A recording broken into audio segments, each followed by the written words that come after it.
You missed me. You missed me, that's why you put me next to you. Welcome, everybody, to the regular school committee meeting of, what is today's date? June 17th, 2014. Calling the meeting to order at 6 o'clock on the dot. First item on the agenda, as always, is the consent agenda, and if there are no objections, we'll consider the warrants from June 20th, 2014, as well as the minutes from June 3rd, 2014 approved. I don't see any objections. Great. Correspondence? Anyone have any things to share?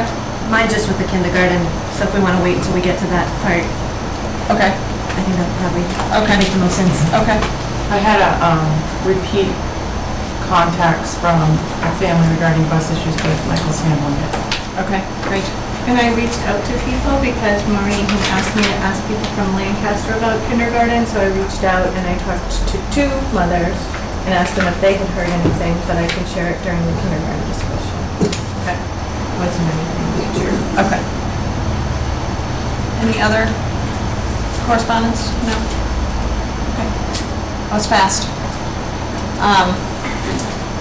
That moves us right along to the superintendent's report. Michael? Yes, good evening, everybody. And tonight we have this wonderful group of students from our high school representing the Neshoba's Gay Straight Alliance, and they have a presentation to do. And so I'm not sure if there's somebody who's going to be our speaker to introduce everybody that's here, but they're going to introduce themselves, even better. So why don't you come to the table there, and you can bring your chairs forward if you're doing multiple members.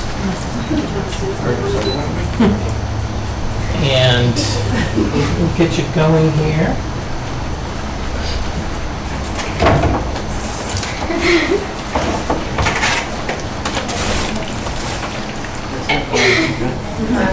Why don't you introduce yourself? That's all about it. Okay, so I'm Ian. I just graduated Neshoba last week, and I'm going to Tufts University in the fall with a nice research grant. It's pretty cool. I'm Hannah. I'm a rising senior, and I'm GSA's president. I'm Mary. I'm a rising senior, and I'm going to be GSA's vice president. And we are the Neshoba Gay Straight Alliance. Or will we represent them? We're not the entire thing.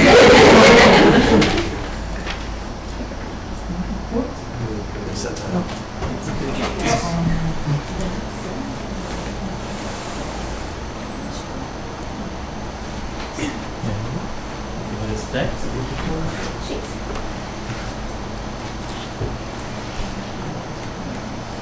Are we going? Go ahead. Okay, so basically we're just here to propose some changes to the district health curriculum, which we hope will kind of help deal with some issues that Neshoba's been facing, like, drug use and depression, that kind of material. To start off, if we could move to the next slide. Yeah, here we go.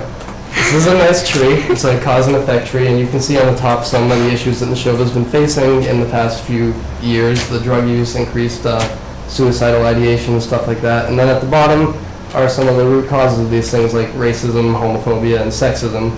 And since we're the GSA, we're going to be focusing specifically on homophobia. And as a gay student at Neshoba myself, Neshoba is not a very safe place for gay people to exist, and I'm sure that any other LGBT students here will agree with me. And so this kind of self-consciousness that happens every day is what fuels people to, use drugs or think of suicide. And that's why LGBT youth, for example, face 6 times the rates of depression, 8 times the rates of suicidal ideation, and 3 times the rates of drug use throughout the entire nation.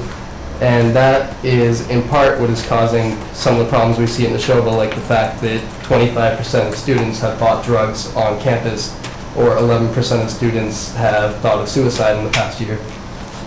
And so anyway, when we do things like bring in drug dogs to deal with the drug problem, to go with this analogy, we're basically hacking off the branches without dealing with the problems at the root.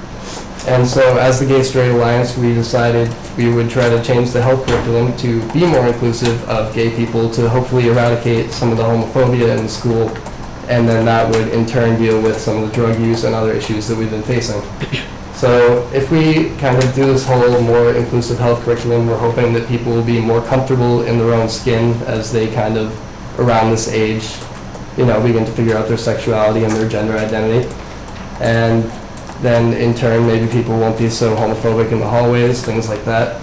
And so we basically devised a three-pronged plan, which includes a more inclusive health curriculum in the middle schools and about sexuality and gender, and then in the high schools, extending that even further. And then in addition, yeah, it's on this slide. And then in addition, we have a few different programs mainly targeting the freshmen, which we hope will build a culture of solidarity and acceptance at Neshoba that will build on itself year to year. You can go to the next slide. So our first goal is to affect the middle school and basically to introduce the basis of sexuality and the sexuality spectrum as it's becoming relevant in middle schoolers' lives, and obviously to do so in an age-appropriate manner.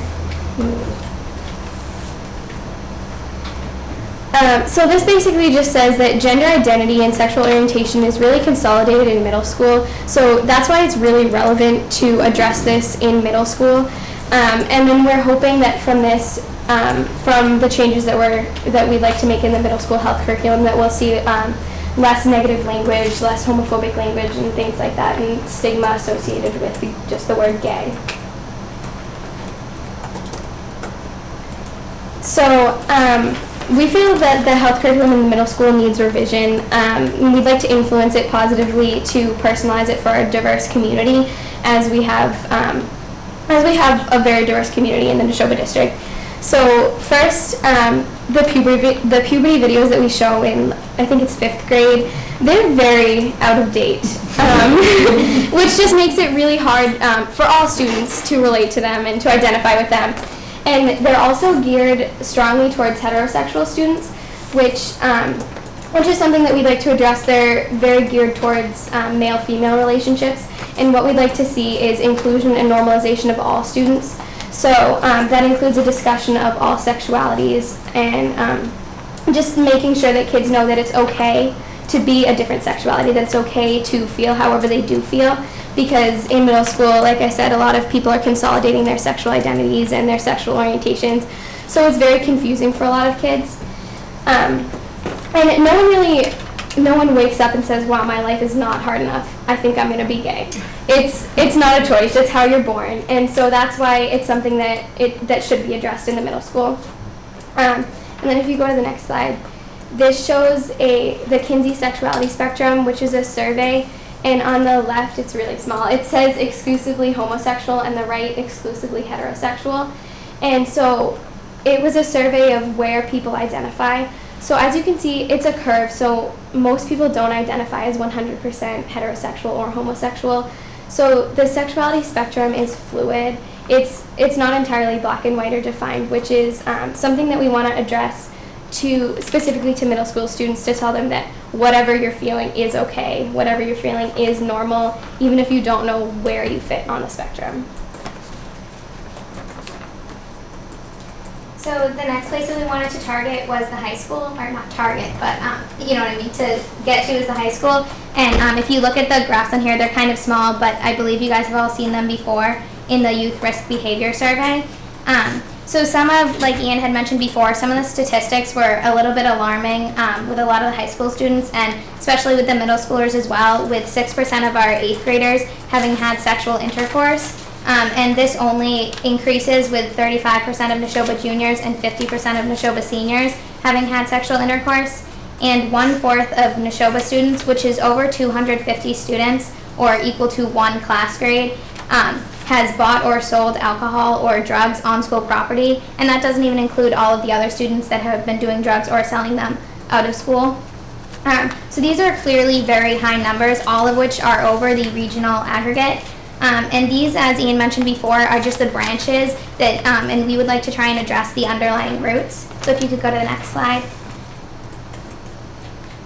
Some ways that we would like to do this are in the health curriculum, talk a little bit more about, as Hannah mentioned, sexuality education and biology versus gender, and like she said, that spectrum, what that includes, whether it be homosexuals, heterosexuals, transgender people, even choosing not to identify as something. Those are all things that people can be and do feel, and we would like to stress the fact that whatever you are, whoever you are, that is okay and it is normal.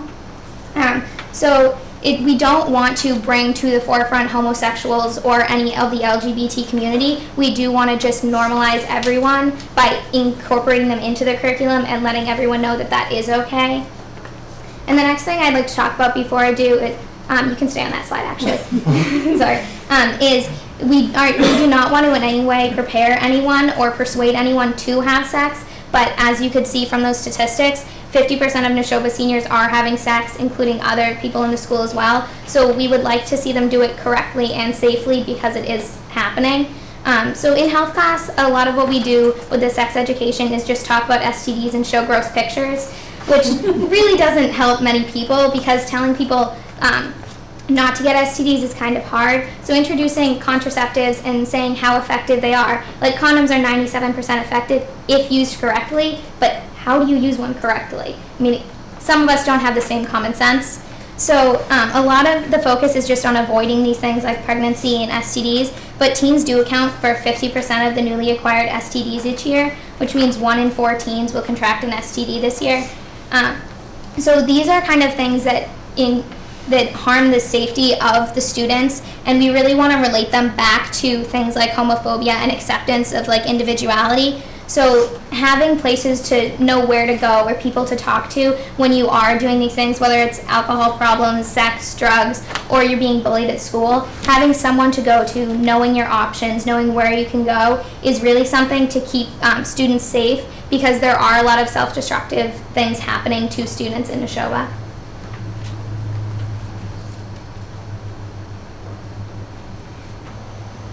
So our third target, like we mentioned before, is just the overall culture of Neshoba, which we've already kind of started the process on. Dr. Graham actually approved the presentation that we're planning on giving to the freshmen at the beginning. I think it's going to be the first day of school next year. And we see the freshmen as a blank slate that we can kind of mold to create a culture of acceptance. And that's our biggest goal here. Is whether we're targeting people, homophobic people, racist people, just overall discrimination. We really want to build a culture of acceptance at Neshoba. And then we're starting next year a Common Ground program, which is going to be spearheaded by GSA along with a lot of other clubs and groups at the school to help welcome like new students out of district or students that have moved into the school, just to create a welcoming environment. So after implementing all these changes, basically what we're hoping to see is safer spaces at Neshoba, not just for LGBT people, but for everybody. And we can actually quantify this. We can see how safe students rate Neshoba and see if the changes that we're proposing are making any sort of difference, especially among minority groups like LGBT, ethnic minorities, or disabled people. And we can also see, like, are there more LGBT people coming out? Is there less homophobic language in the hallways? And especially most of all, is there less of this self-destructive behavior like the drug use and the suicidal ideation that we're seeing in these risk behavior surveys? And so hopefully overall an inclusive and expanded health curriculum will be a positive change for everybody. As we saw with the Kinsey report, we see that everybody, or most people, have moments where they question their sexuality, and we want to be sure that this is something that is seen as okay rather than something to be ashamed of and hidden, which is what leads to some of this self-destructive behavior. So in conclusion, we have come together as students because we do realize that there are problems and we want to change, but we've come here today in front of you guys to ask for help because this isn't something that we can change ourselves, but we know you guys have the power to influence it. And we thank you for having us here, and we're willing to work with you for any of these changes. And if any questions, that would be okay. Any questions? No? I'd just like to say you're all very well spoken and your message is clear, and I love that you didn't come in here complaining, but you came in here with an issue and you came in here with ideas, real ideas, and I'm like blown away by your present. I'm really impressed. Thank you. I want to echo those sentiments as well, and it may be helpful for we have student representatives on our School Health Advisory Council, which oversees our health curriculum, and it might be helpful for you to make the same presentation in the fall for that group as well, because that's a parent group and staff group as well that's broader, that's district-wide. So I think that would be a great place for this same presentation to be held. What's the, and Ann's not gonna be here next year, so we're gonna lose, or you're gonna lose your representation, and I'm sure Danny or Rob will step up to the plate, but what's the potential for the suggestions that they're making to influence their curriculum? I think that very possible. I don't hear anything here that's not something that's current and something that we need to be looking at. That's great. So it seems like they need to be in front of the health advisory Definitely. council, board, what's it Council. called? Council, which is made up of faculty, students, parents, And staff, in administration. and administration. Okay. And do you guys know how to do that? How can we facilitate that? I'll contact the advisors in the fall. It's a public meeting anyway, but I'll give you their calendar, and I've already alerted the chair of that group to, she couldn't be here tonight, but to be looking for you. Thank you. Some of the other things, like some of the simpler things, maybe changing out videos. I even heard a video that some of the sophomores saw had Pee Wee Herman in it, which was A little bad. was really weird. Maybe we could do a video review or something. Is there, who would do that? We absolutely can. There's the way the law reads, that anything related to sex education has to be approved by the school committee, so it's been a long time since that's. Yeah, I think we the should get review. that on the list.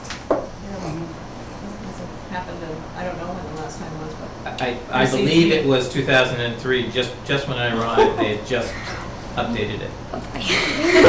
Does anyone from your group ever go into the middle schools and talk to kids? I know in the high school you guys had a big leadership seminar where kids from all different leaders in the high school came together and I think had a discussion, and I'm not sure who you addressed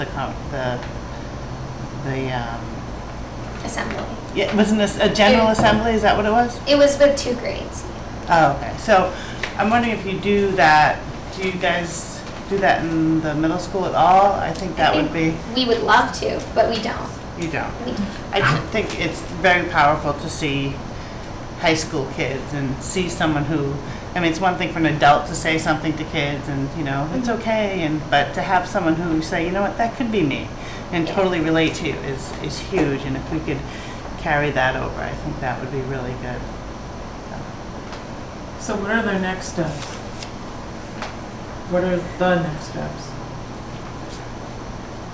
You're gonna reach I out? will reach out to the school health advisory council. I've already made those steps. So one of you has to follow up with Mr. Wood. How many people are in your group?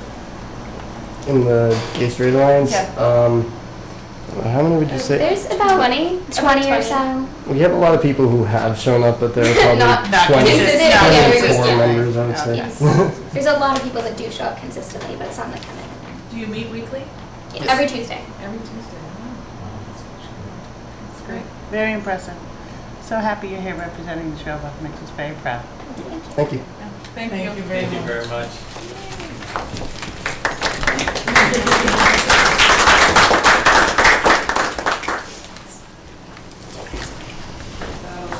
Michael, you're still on. Yes, and we have some presentations from our principals. So I have the Neshoba Regional High School up first, so Dr. Grant. Don't get too comfortable. My water bottle. I always forget my water bottle in different parts of the school and then Threw us off with your Tuesday call today. Say what? Threw us off with your Tuesday call today. You're the only one who calls my home phone. I'm like, it can't be Perry, could it? It's a Tuesday. So thank you for having me. I just wanted to do a brief kind of end-of-year summary about different initiatives that we've had going on in the building. I want to start by talking a little bit about the master schedule, which is done and actually looks really, really good. The master schedule came out very well. We had very, very few conflicts where students weren't able to get core classes that they had requested. I mean, a handful of kids. And more conflicts when it came to electives classes, but that was because I mean, we had like 200-something kids request digital photography, and we can't get 200 kids in digital photography. We were able to get about 50 kids in digital photography, which is great. So not all the electives were able to get. The digital photography was very popular. We had some business classes that were oversubscribed as well, so the guidance counselors have been working for the last week and a half with students to try to go through all of that. Guidance counselors then are around also the week before school starts to help continue to resolve scheduling questions or conflicts. But overall, the master schedule looks very clean. We have over a dozen new courses in place for next year. When I started working with teachers last fall, and they were proposing different courses, and they kept saying, are we going to be able to do all of this? And I was kind of thinking, I'm not entirely certain, but I told them, yes, we will. And it worked. We have a lot of the courses that you've heard me talk about. I mentioned digital photography, our freshman humanities course, which is a interdisciplinary course between English and social studies is running. At the senior level, we have the senior English science interdisciplinary course, maritime science and epidemiology. That's running. Molecular gastronomy, the art and science of cooking is running. We have 3 new theater arts classes that are going to be running next year. We have 2 new computer science courses that are running. We have forensic science. So we have lots of new courses, and it was all able to work. It's worked in the master schedule. And a big part of making that work was the fact that the budget passed, and we were able to add new positions at the high school in social studies, math, science, and in theater arts. So that's huge. So the master schedule is looking very good. I'm very excited about that. In terms of the kind of the big strategic goals that I talked about, collaboration, innovation, and personalization, those new courses were a big part of the innovation, and so I'm very excited to see them. In terms of personalization, some things that are going forward, we've talked a lot about freshmen and helping to ease the freshman transition, making that more positive, and then once freshmen are there, doing more work with them. So we will be instituting freshman guidance seminars next year, which is very exciting. In terms of the freshman transition, if any of you have 8th graders, you got a phone call from me today, probably at about 4 o'clock. We are doing something new over the summer, the week before school starts. So on that Wednesday, the first day of school, we always do that as a half day. We have upperclassmen in the morning, and then we have the freshmen come in around 10:45 or so. So it's just the freshmen in the building. We're revamping some of that. You heard that the GSA is going to be doing a presentation with them, and I've got a group of teachers and students that are upperclassmen that are looking at how we structure that day to try to make it be as positive for the freshmen as possible. But we're also now adding something new the week before. I believe it's the 19th and 20th of August, that Tuesday and Wednesday, that morning. We're going to have upperclassmen are going to be running, we're calling it our New Chieftains orientation. So for rising freshmen, and it's going to be a bunch of different activities for students. We'll finish each day with a cookout. Students will pick one or the other, so we wanted to have 2 different days in case one day had a conflict. So students will pick one day or the other. It'll probably be about 3 hours or so. Upperclassmen are totally going to be running the whole thing. I was a little worried if I'd be able to find enough upperclassmen to volunteer, and actually we have the opposite problem. We've got all these different groups. The GSA, Best Buddies, National Honor Society, Student Council, a lot of different groups have stepped up and said, we want to be involved.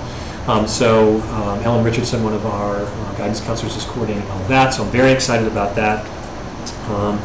And then you also heard the GSA talking a little bit about work around better transitions for students who show up after the school year has started, so we have a number of different student groups working on making that happen as well. So very excited about all those things. Collaboration, which is one of also my big strategic initiatives.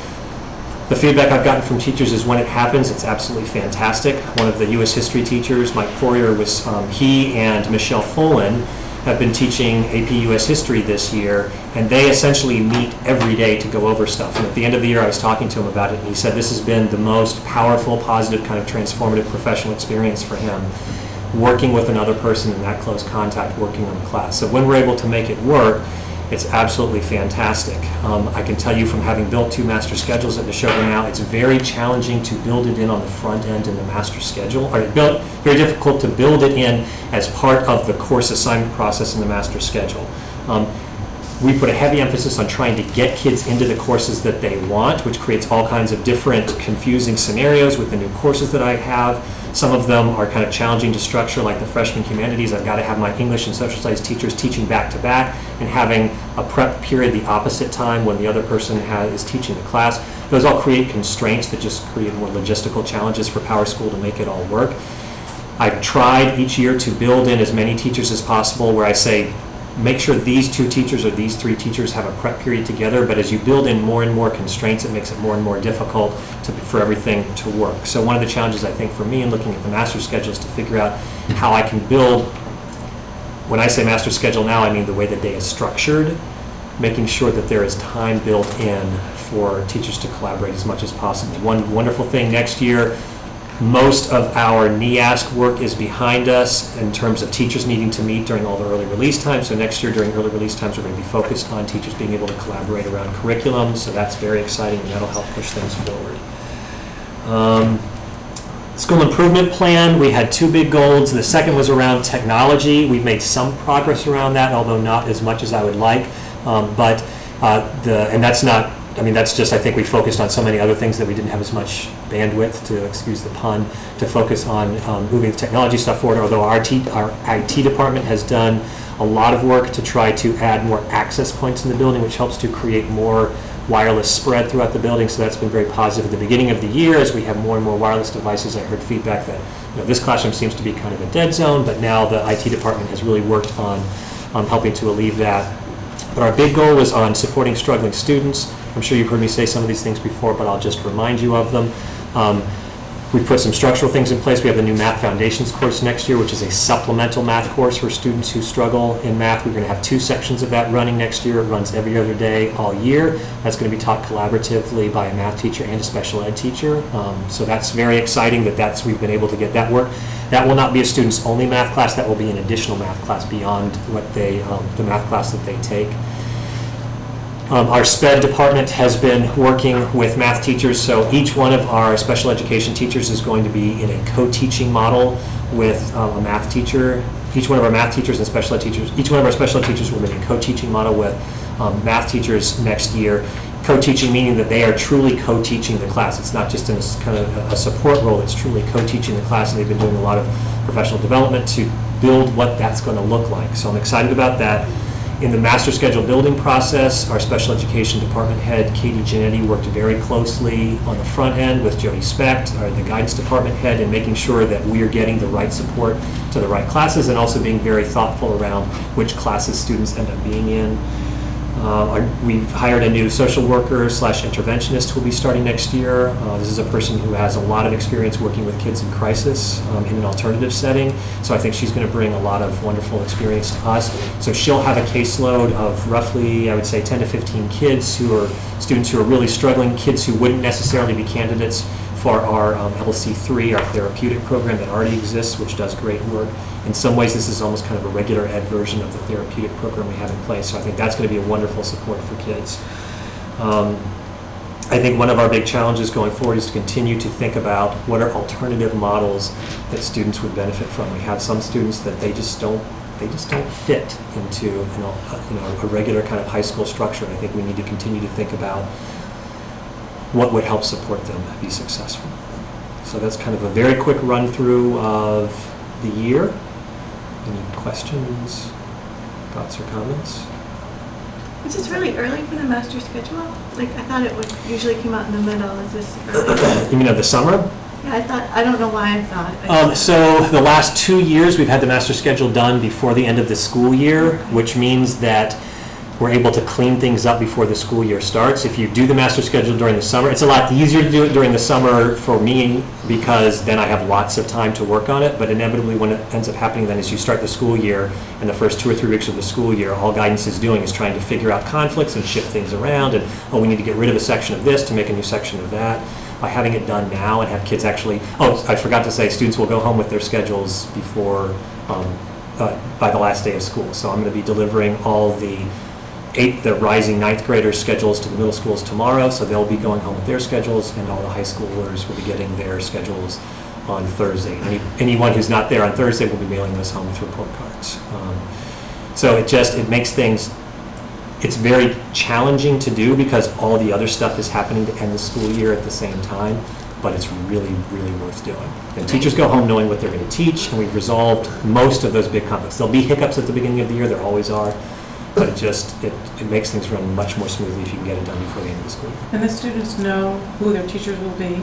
No, there's still the possibility of some shifting in who teaches individual classes, so we send home the schedule. And also if I send home and a teacher says, oh, or a student says, oh, great, I've got that teacher, and then it changes, then they're disappointed, as opposed to they show up on the first day and they say, oh, great, I have that teacher, Right. and everything's all set. So there can be a little bit of shifting as far as who teaches classes. In fact, I mean, we're looking right now at, we might be shifting one thing within math because we've got some high enrollment numbers in some math classes. So we send home, so what they'll see is they have classes, all these different periods. There'll be a big kind of proviso from me at the end that says, just letting you know, this is your tentative schedule, things can change, but it's pretty solid. That's great. Yeah. So it's kind of in line with the rest of the schools in the district, actually, because the kids go home from middle school knowing, Yep. well, they know who their teachers are, but there's less fluctuation in the classes Yep. within the middle school. So that's really, Just makes everything, that's a big effort. teachers breathe a nice sigh of relief also because they go home and they know what they're going to be teaching, and it just makes everything run much more. You can focus the beginning of the school year on transitioning kids transitioning the freshmen in, getting those seniors ready to start working on the college applications. You can just kind of be focused on the kids rather than focused on the schedule. So. Nice. You also had mentioned in one of the earlier presentations that you were interested in looking at some different blocking. Are you still looking at that? Are you comfortable with what's going on? By blocking, how do You you had mean? double periods and you had different models. So we have some. So if you're talking about the overall master schedule, we've had a master schedule working group that's been working this year to go and visit other schools to look at other master scheduling options. So my goal is to have a new master schedule. When I say master schedule, I don't mean the classes that students take, I mean the way the day is configured. So we visited a bunch of schools. That group, actually, we're having a final meeting Thursday this week, and we've got a couple different kind of sketched out schedules. As part of the association contract, we have a team of administrators and teachers that formally come together to figure out any new master schedule, and so that needs to be a collaborative effort. So the master schedule working group has been doing kind of all the legwork so that we have some stuff to actually look at. So we'll be convening that group at the beginning of next year to look at then having a new schedule in place for the 2015 school year. And we looked at lots of different schools, got lots of feedback from teachers about what different what priorities they thought were most important, because you can only really focus on a couple priorities in a master schedule. The master schedule can't do everything for everybody, so you have to figure out what's most important. I think that trying to find collaborative time is clearly something that's important. I think figuring out how a master schedule could support some different alternative school programs is another big priority that we want to look at. So that is moving forward, but that's something we would look at for 2015. Cool. Sounds great. Yeah. It's a good things going on. Awesome. Thanks so much. Appreciate it. Thank you. Thank you very much. Come on down. Hello. How are you, Mr. Perkins? With every week, I'm struggling more being able to see what's in front of me, so I go with your glasses all the time. We are. I'm irked about that. Our school improvement plan, there's 3 focus areas: curriculum and instruction, climate and safety, and parent involvement and communication. And for each focus area, we worked on a goal this year. So under curriculum instruction, we continue to refine our instructional practices to improve student performance, and really to try to meet the needs of all students, which is a real challenge. And I've mentioned at previous meetings something that's known now at school as a B-Day intervention. And this has been a huge initiative for us at the middle school. What we did is we created a schedule on B-Days. We're on a 6-day rotating schedule. On B-Days where we have I've shortened morning periods to create an afternoon period, which is totally dedicated to interventions. Interventions and some enrichment for some students. But every student in the school gets some type of added attention during this period. And this happened, we started early in the fall, we went right up through May, and again, this has been quite a lot of energy has been invested in this. The need to identify exactly what needs individual kids have, and then to create activities or lessons that would address those needs. Looking ahead to next year, a lot of this foundation work is now done. So it's my hope, and I really don't foresee the same amount of work and effort going into the planning portion of this to make it run smoothly. We won't know exactly how successful this initiative has been until we get a good indicator of the MCAS scores, which we should see some MCAS scores by the end of this week, at least preliminary MCAS scores for ELA and some MCAS scores for math. Another step that we took this year, again, I've mentioned it, it was part of the FY14 budget, was the addition of a special education teacher at the school. And this created a situation where we now have a special education teacher for each grade level. This too has been huge.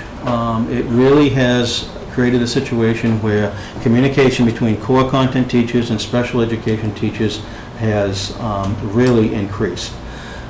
It's also decreased the amount of time that special teachers are teaching small groups of students in pull-out scenarios.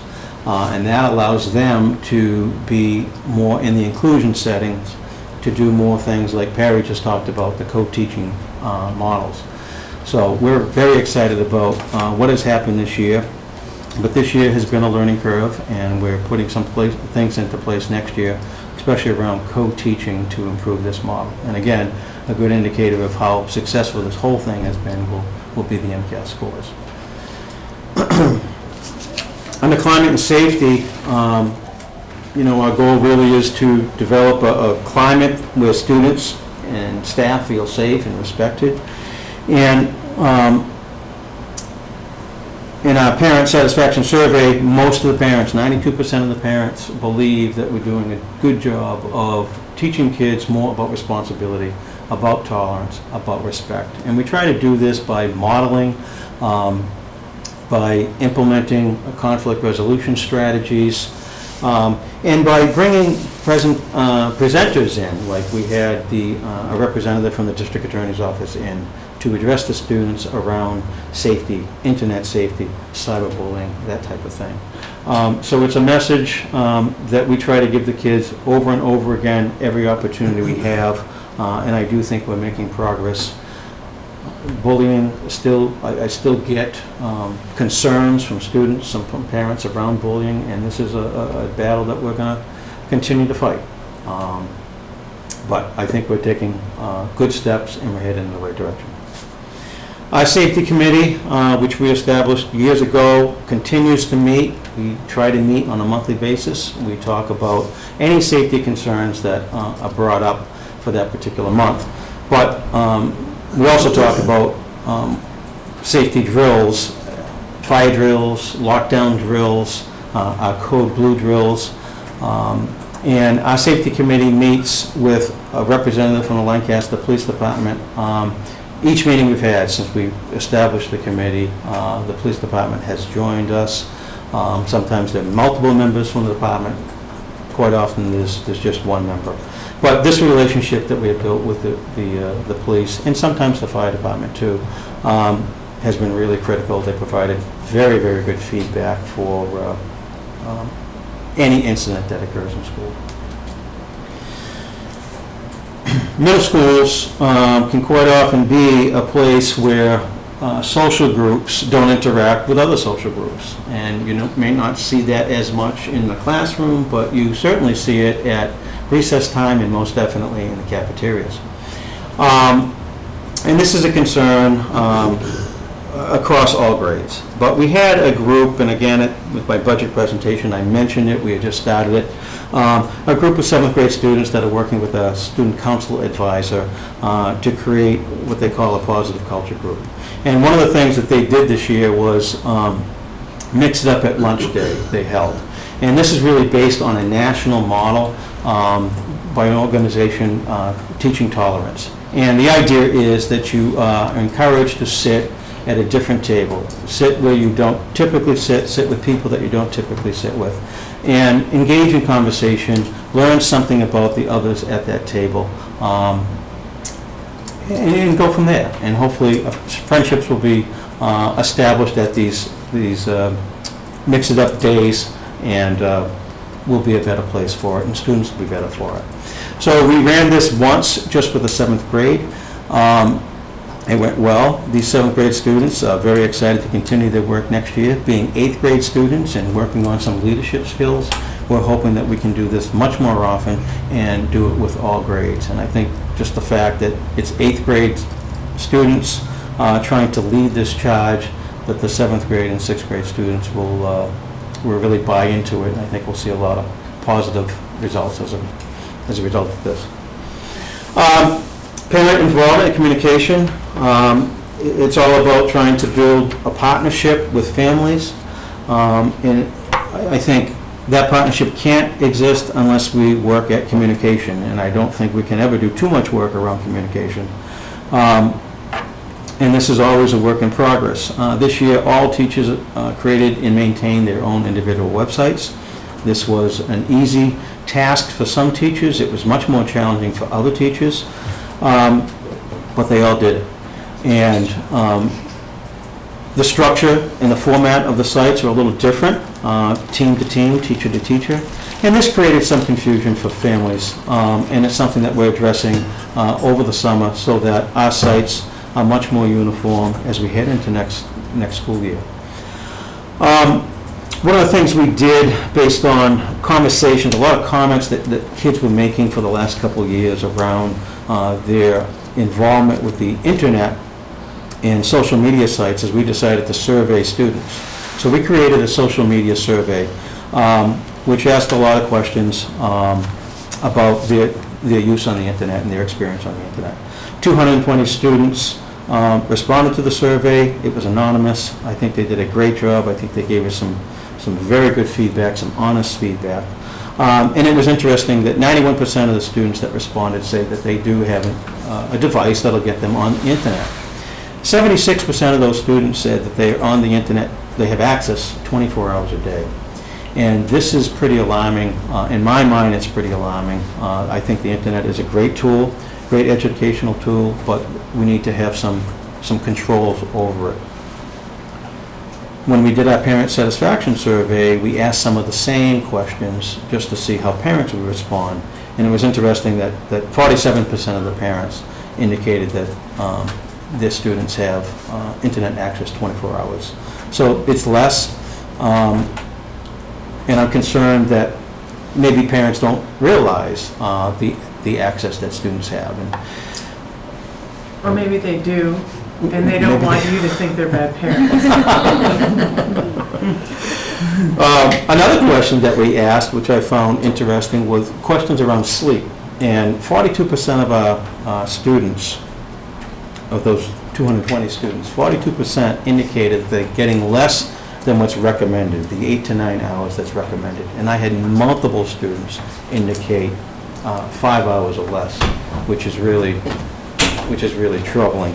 And I'm wondering if there's a connection between this lack of sleep and the 24-hour access to the internet. So, not sure exactly what we're going to do with this information, but somehow this will be worked into a future school improvement plan. In closing, a couple more items. Tomorrow night is recognition night for 8th grade students. Perry came down today, talked to all the 8th grade kids, and I shared with him that we're moving up a fantastic group of kids. And tomorrow night should be very nice. So those that have students in the 8th grade, I'll look forward to seeing you there. And my final point is we have 3 students, Mrs. Goldstein, Mrs. Gribbins, and Mr. Gilbert, known as the G team this year at school, who will be retiring. And together they have over 100 years of combined teaching service. The vast majority of that is in this district, and this is going to be quite a hit to the district, and we're going to miss them. Mr. Gilbert was my music teacher. Yeah. Things that 40 years, I think you said. Right? So, yeah. we wish them the best of health and good luck. Patrick, the surveys that you talked about, I think it's great, and there's no but. I think it's great that you're looking at trying to duplicate the same types of questions to look for patterns of behavior among the constituent base that you have. And I would love to see your surveys, because I did look at a couple of the surveys. Which are the two surveys that we? They're all on. No, there was two today. This is on, yeah. Yeah, the Yeah, the student survey's not there, though. Oh, is that what you meant? Sorry. Yeah. But your surveys are so specific and brief and targeted, and I would love to see if there's a way that we could have one survey, and it would be great if it was yours, but have one survey that's the same survey in all the middle schools, so you can look across the population in the district and really start to look at some trends that will help with, not just getting to the high school, but some of the issues that you're dealing with now. And I think the surveys that you guys compile are wonderful. So I'd love to see. Yeah, I think If they're all on have there, a I'll uniform just- survey. I think that's a great idea. Did the principals have a chance to get together and Collaborate. share ideas and collaborate? So sick of hearing that word. Sure, George and I collaborate. No, but do you have time to, Yeah, we meet. You make time. Part of our admin meeting is Yeah. really that. It's collaboration. Yeah. We certainly talk outside of that, too. Yeah. Oh, yeah. Yeah. And I love your questions and I love the answers. The problem that I'm having is that only 59 people responded. How did this go out? Electronically. So it just went to everybody via email and whether they responded or not? And I responded twice, so that's a little bit disappointing. Because I have two middle school. No, I did one based on 6th grade and one based on 8th. But I mean, Yeah. that is such a small. It's not really. Yeah. When surveys go out, the percent of return, I think that's a good response rate, to be honest with you. No, I deal with surveys a lot in my job, and to get a response rate out of how many kids in the district, minus Julie Fay, but.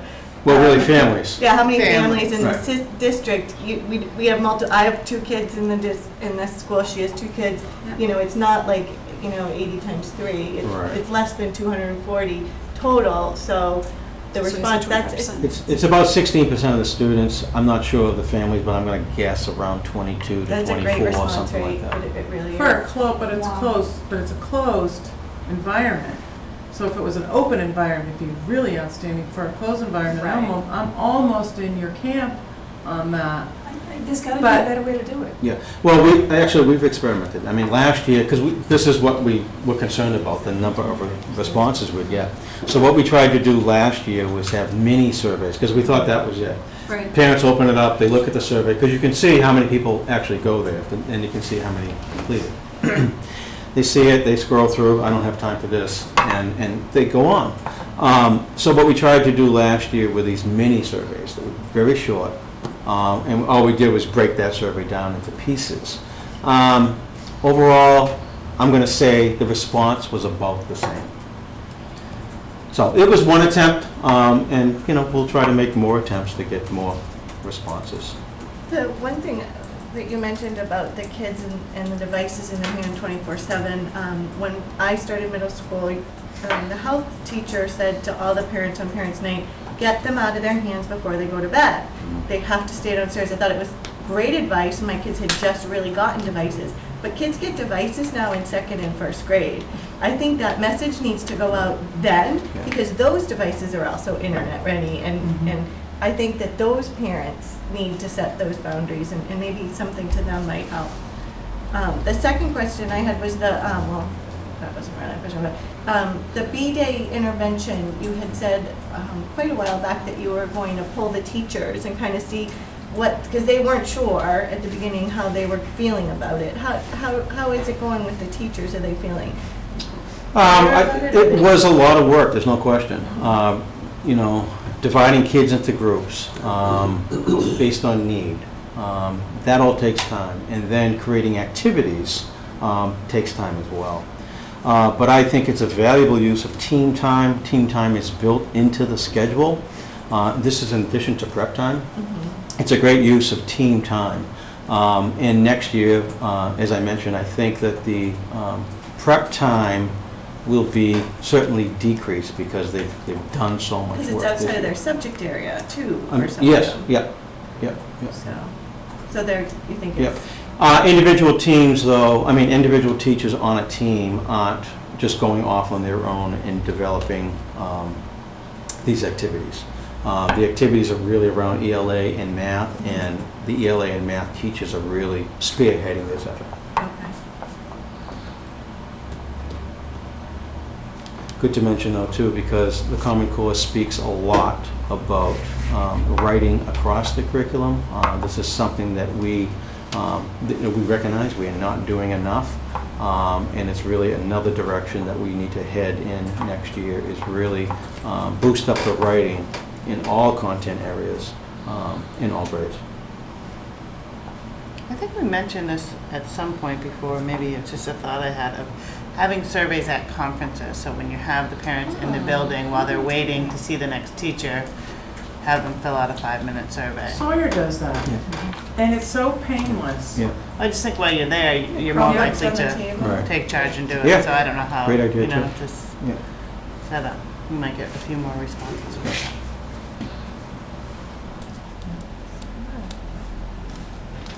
Like that one,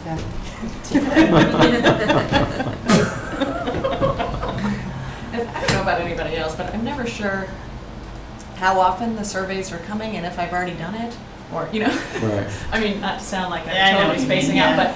but if there's an annual survey and you do every year, this is the annual survey, Mhm. then it might be more apt to respond if you knew that this is the one.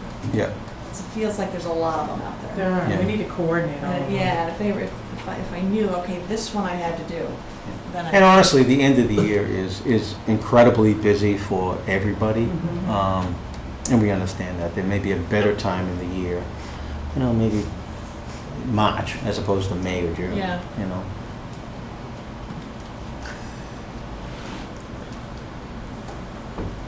Thank you. Thank you, Patrick. Have a great summer, everyone. So at Hale this year, we, at the very end of last year, we finished our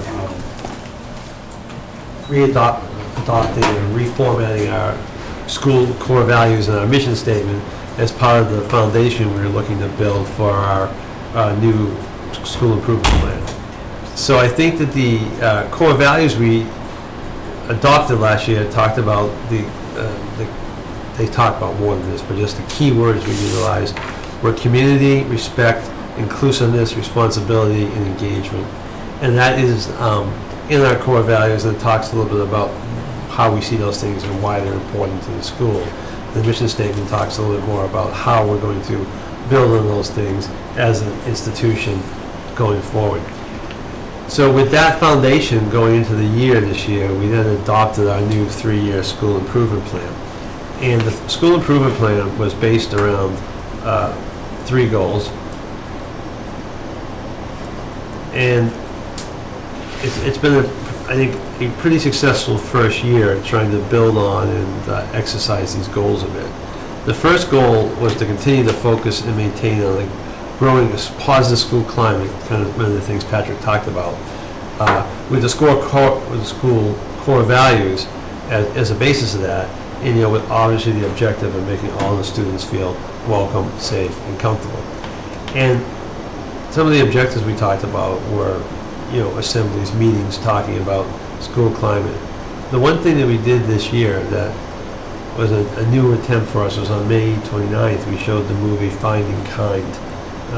It's a documentary made by a couple of women in their 20s, but who they focused back on their middle school years. And we showed this and opened it up to the entire district. We showed it on a Thursday night, May 29th, invited people across the district. And we had a pretty good turnout. So a lot of times the night events are hard to get people out to for obvious reasons, and different times of year are more difficult.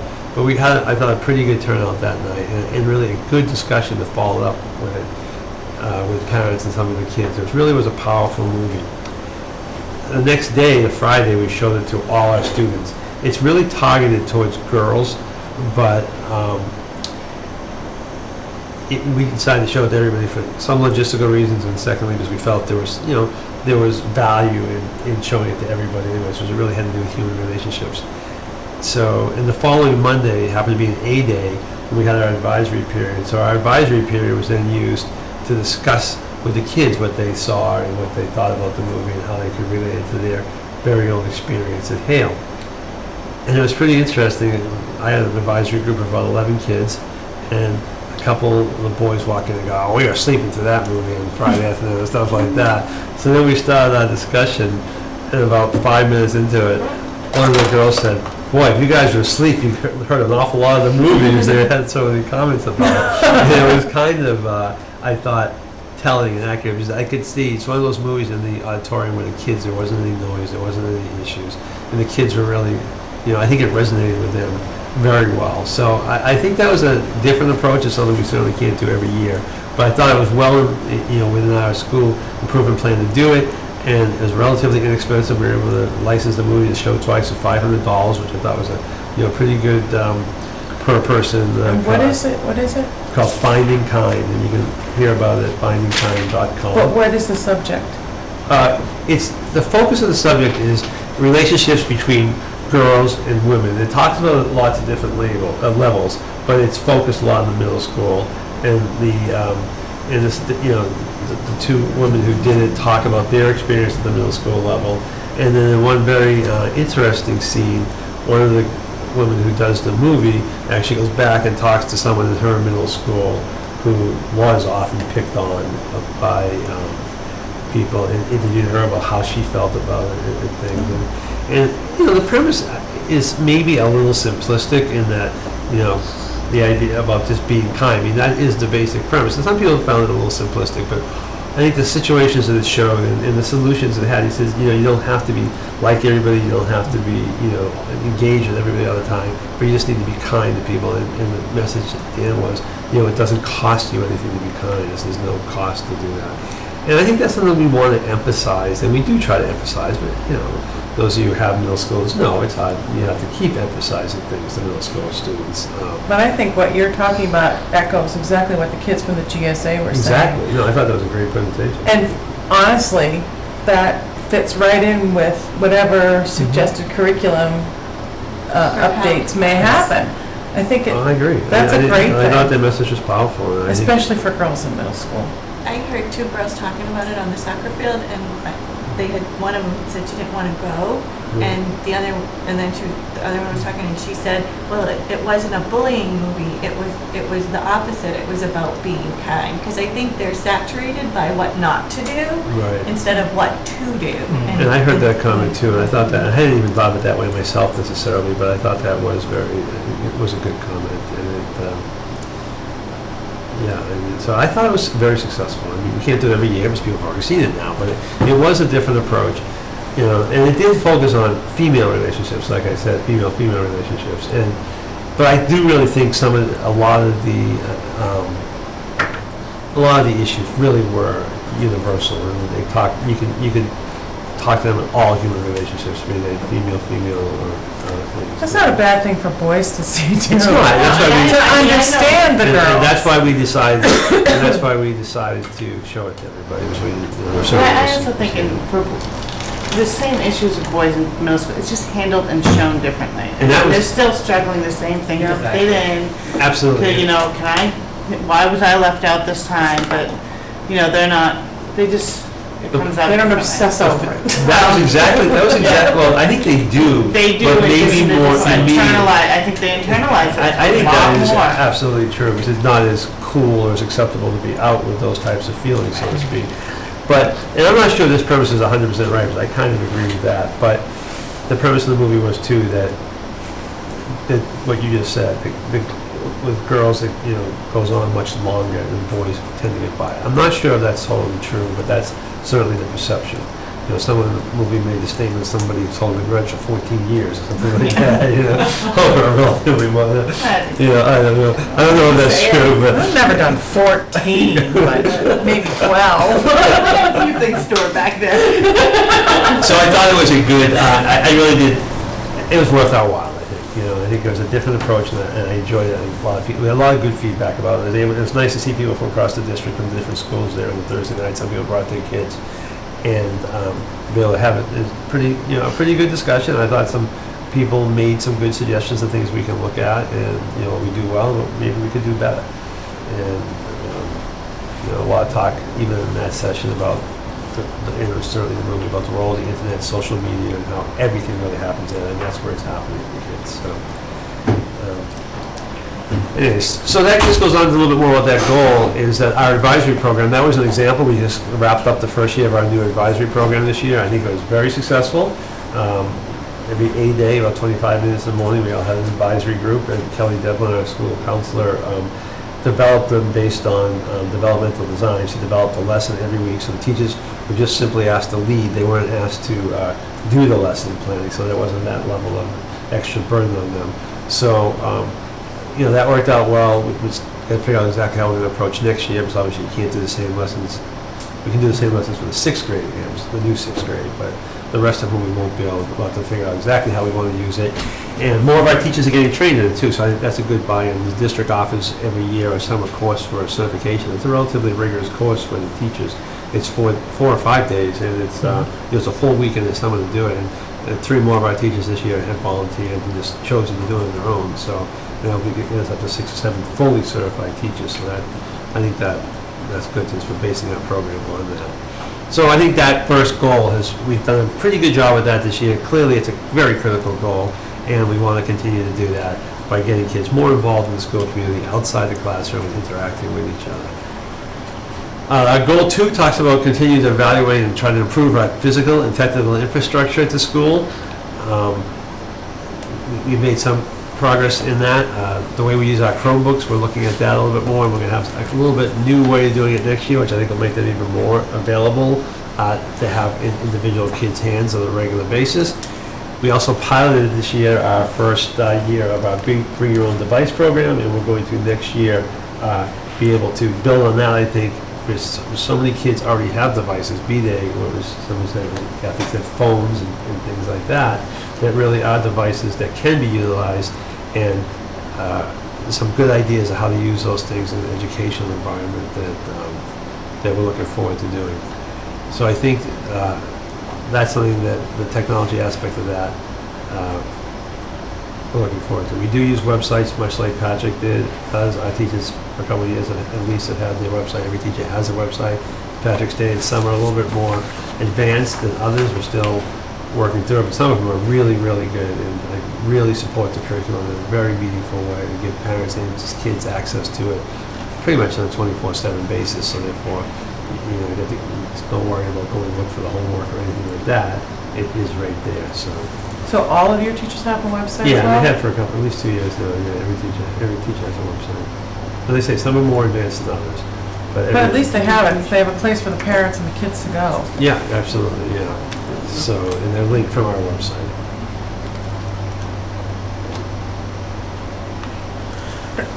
And that third goal talks about to build and provide resources to support our curriculum instruction and assessment practices in the middle school, and some of the things we're going to do there.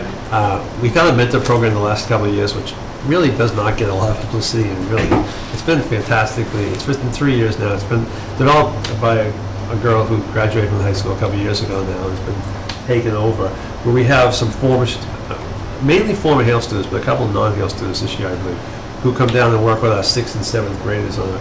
It's called Learn to Earn. Sorry, I always get these backwards.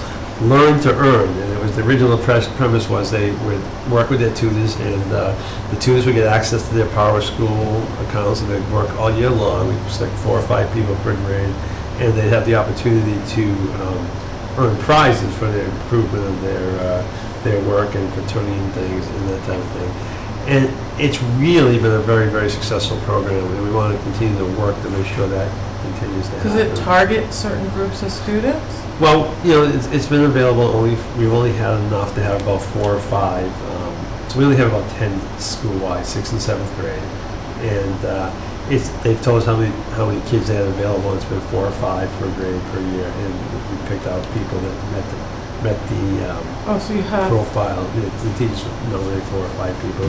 We talked to the parents, see if they're interested, and as the program's built, it's been, it's really good to see not only the improvement in their work but just the relationships that are built between the kids who are juniors and seniors in the 6th and 7th grade. So ideally, the way we have it set up, and we are dependent on a student taking it over each year, because the kids, it's really student run, and they do virtually everything. It's great. So we team juniors with 6th graders, so it gives them a 2-year. So first of all, we have the 5 or 6 year age difference that we learn socially, and it gives them 2 years to work with these kids. And we're in our 3rd year now. We finished our 3rd year now, and we just had our party the other day, the end of the year party for them. And that's been a very successful aspect of that. So those are the other types of ideas we're doing with that. Next year, our master schedule is changing a little bit with our plus classes in grade 6 and 7, which is going to emphasize more math and ELA in the plus classes, and allow us to do some, to focus more on those subjects and then build out to the other subjects from there, as opposed to having plus classes in every subject. So that's where we stand there. That's where we've adopted our improvement plan. They've made some progress this year, and we certainly have some ambitious plans going forward.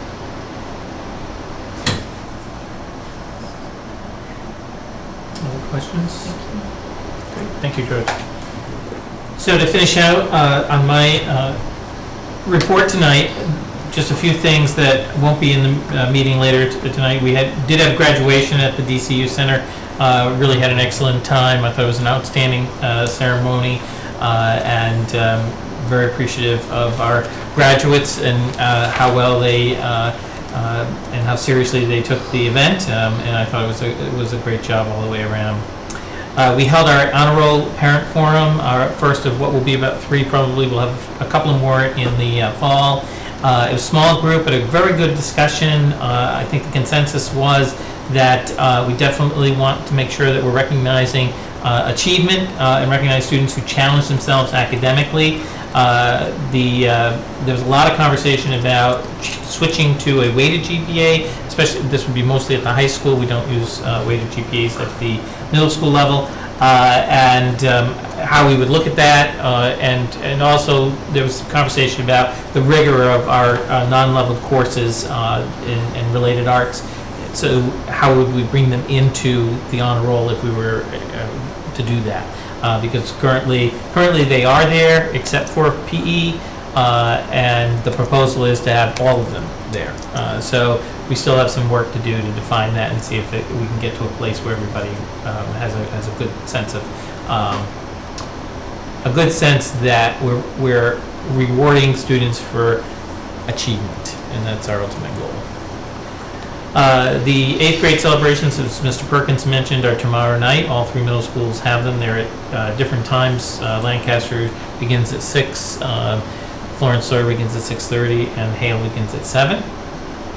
And the next 2 items on the report, at least, I'll just take kind of together. We've been talking about substance abuse. The task force from the high school was not able to come tonight. I did meet with them. Some of them are on our response to intervention working group, so we're kind of melding some issues and activities together. The primary focus of response to intervention working group is really to look at how we're making opportunities available to kids who are at risk during the school day. So we're really trying to look at options mostly on the academic side of things, so that we can have opportunities for kids to find success academically. So Barry mentioned a couple of things that they're doing. The Math Foundations class, for example, is a great, I think, add to our schedule. We're looking at the possibility of also adding a writing option, maybe at the opposite days that they offer that, so that students could have some support in writing as well. You heard a couple of times mention the idea of common ground. One of the things that the at-risk group has been talking about is really trying to develop a consciousness and awareness of kids who transition to our high school, making sure that they are welcomed, that they have time to understand and work through coming to a new school. So one of the things that they did this year and would like to repeat it in a bigger way, you talked about the orientation. For freshmen, we're looking at ways for other groups to do that on an ongoing basis throughout the course of the year when new students arrive. So things like that, I think, are really moving toward sort of a final plan to make them part of the high school and not ad hoc, which I think is really a critical piece to any kind of sustained change. The substance abuse, I think you heard tonight too from the group that presented earlier. One of the things that we need to do is take a look at our health curriculum. The teachers have been working on it this year and do have some recommendations for next year specific to drug alcohol education and some changes that they'd like to make for the future. So we took it kind of in looking at 3 different avenues. We looked at it, the educational component. We looked at it from what we can do directly for students during the school day. And then the other part was what we can do for families. So we do have a couple of different events already planned for the evening for parents. One would be a presentation by the Middlesex District Attorney's Office on drug paraphernalia. It is something we did with our staff earlier this year. It was very well received. More of our staff would have liked to have been part of it after they heard what was the tenor of the conversation. So that's going to be repeated for parents, as well as this year we had the Chris Herron presentation for our students, and that was for the entire school. Very well received. Again, much like the film that Mr. King talked about, you could hear a pin drop throughout the entire presentation. I think about an hour and a half, maybe an hour and 45 minutes. It was outstanding. We're bringing him back for parents in the fall. We're just trying to get a date that works for him. So that's working. And then the next piece on that is really trying to look at both the staff development piece, but a protocol that staff can use to understand and identify what's happening with a student that meshes with the protocol that the nurses use, and so that we can make sure that staff have a good training in that, and so that they can refer students to the nurses or to administration if that's what's required. So there are a number of things going on in a number of different fronts, and so we're looking forward to changing some or all of the results that we talked about at our last meeting. So the training would be something like helping teachers to identify kids who are under the influence while at school? Correct. So I'm sorry. Go ahead. Finish. Well, I was just going to say, the nurses have one now. We'd like to expand upon that for the faculty. Would that be like professional development, or when would that happen? That would happen during our professional development. Okay. Has it been shown to be effective? What's that? If this program they have existing, is it effective? Well, it's effective for the nurses, so we want to have it more spread out to the faculty and give them the tools. This is something they're asking for. How much exposure does the nurse have to the regular population now? Well, they see all of them and anyone that's referred to them.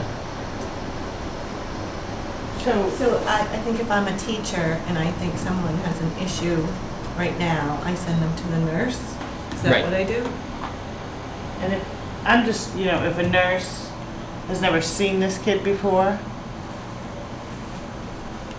I mean, I'd like to think I would know, but I'm probably 100% sure that someone could definitely slip by me, that if I never knew the kid before, or even an adult before, that I couldn't necessarily make that call whether they were under the influence or not. Right. So that's why we think if we have the faculty more on the know Right, so about the that protocol, people who actually know the kid. they can have a conversation at some point so Mhm. that can be shared, especially if they don't know them. Exactly.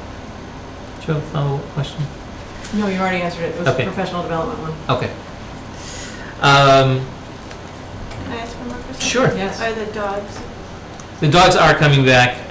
We did try to get them rescheduled for this the last few weeks of school, but they are coming back in the fall. And to be maybe a more regular schedule on an annual basis. I don't know if you can answer this, but how do you get on that schedule? I mean, you're like, is that like something free that is a community service through the police department? Or, do we sign up and say, in September we want 3 searches and you come whenever? Because obviously we're not going to announce it. I don't know the specifics. I know we work closely with the Bolton Police Department to arrange it. Mhm. It's through the state police. And is that something we pay for, or is that something No, that it's free. just a volunteer? It's a It's free. community service. Okay. And the task force that you're updating us on is made up of teachers Teachers and administrators out of the high school. and administrators at the high school? Right. And they're going to come and update us in the fall? Yes. Is that right? Yes. Okay. And they're tasked with building a curriculum I don't think. or enhancing? They're more looking at strategies to address finding solutions for kids who they feel are at risk for drug and alcohol abuse. They're really focused on that. So here's a question, and I don't know, that's why I'm asking the question. I don't know the subject, really, what you're getting into in those meetings, so it may or may not be appropriate, but would it make sense to have some kids, some students on that task force? Because I think the students are more clued in than the parents and the teachers. They're just not, and maybe they wouldn't even want to participate. Yeah. But, I mean, if not this, something. I think the best way to involve the students is much like the student groups, and then having folks go and talk with them and trying to either try out Peer-to-peer. different things, but definitely have their input that way. Because I think that as respectful as I am of the nurses and the faculty, I don't think they're as in tune as the kids are. But as long as we're giving the kids an outlet to inform Mhm. and push that information up, and these kids were amazing. They're a good example, but I think we need to listen to them because I think they know more. They're not confident to speak to the teachers. Right. And they are also, and they are they have a very solid voice on the advisory council for Dr. Graham. That's good. Do the teachers know that this task force exists, those that aren't on it? That's a good question. It was started by Dr. Graham, so I assume that it was broad-based in the invitation to participate. It's a pretty eclectic group. Okay. When did I they would just start? like for them to all know that this is happening. Yeah. And Let me ask him that question. I don't know the specifics of the answer to that. And then they might too be able to put feelers out for feedback Yeah. as to what this group could be doing in addition to what they're already planning. Right. That's a great point. Yeah. When did this task force get together? I think that was formally started in March, maybe in April of this year. So this task force, they come together with some kind of a plan or something to help these kids? But you can't make anybody do anything, so is there a policy associated with this? Or something that, because what do you do if you suggest something and they want no part of it? Right. So I think one of the things that we may need to look at is our own discipline and our own protocol in terms of handling and managing students who are at risk. Because our purpose is not to get them into trouble, or our purpose is to help them, right? Exactly. So how do you do that without involving the police, without involving? Right, it's multifaceted. So you have to involve their parents, obviously. There's got to be probably a mental health component. If they truly are involved in any kind of substance abuse, there has to be a substance abuse counselor involved. But you have to prove it. Right. Well, you have to involve the police, in my opinion, if somebody comes to school. Well, Just under like the if a influence of teacher came to anything. school, or if we showed up, it's not acceptable behavior. Is that in our protocol or policy now, that if we identify that a student is under the influence, that we involve the police? Well, they certainly can be disciplined under our student handbook. They don't have to call the police. That's right. if it's not, there's no, unless there are drugs present, it's my understanding, they haven't violated a law, but they have violated our student code. Okay. So if they've ingested Unless everything, they have something on them. correct. Say it out loud, please. So there's a lot of people who come to School High, and you know who they are, and they come. It's like most days of the week. They're I'm not sure if they really would respond well to help at all, because most of them don't really want it. They don't really see it as a problem.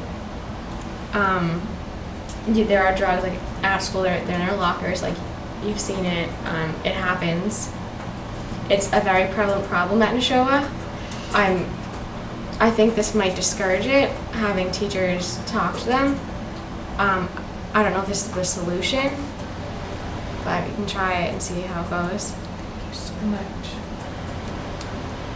And I really think, we need to, it's great to have a task force, but these kids are the kids living it every day. They know, and and we're not expecting them to rat out anyone or anything, but they know where it is. I'm sure, everyone knows where to go, or who it is, or where it is, and if we involve the kids more, those are the kids who are living it, experiencing, whether they're the kids who are high or the kids who are not high, or everyone in between.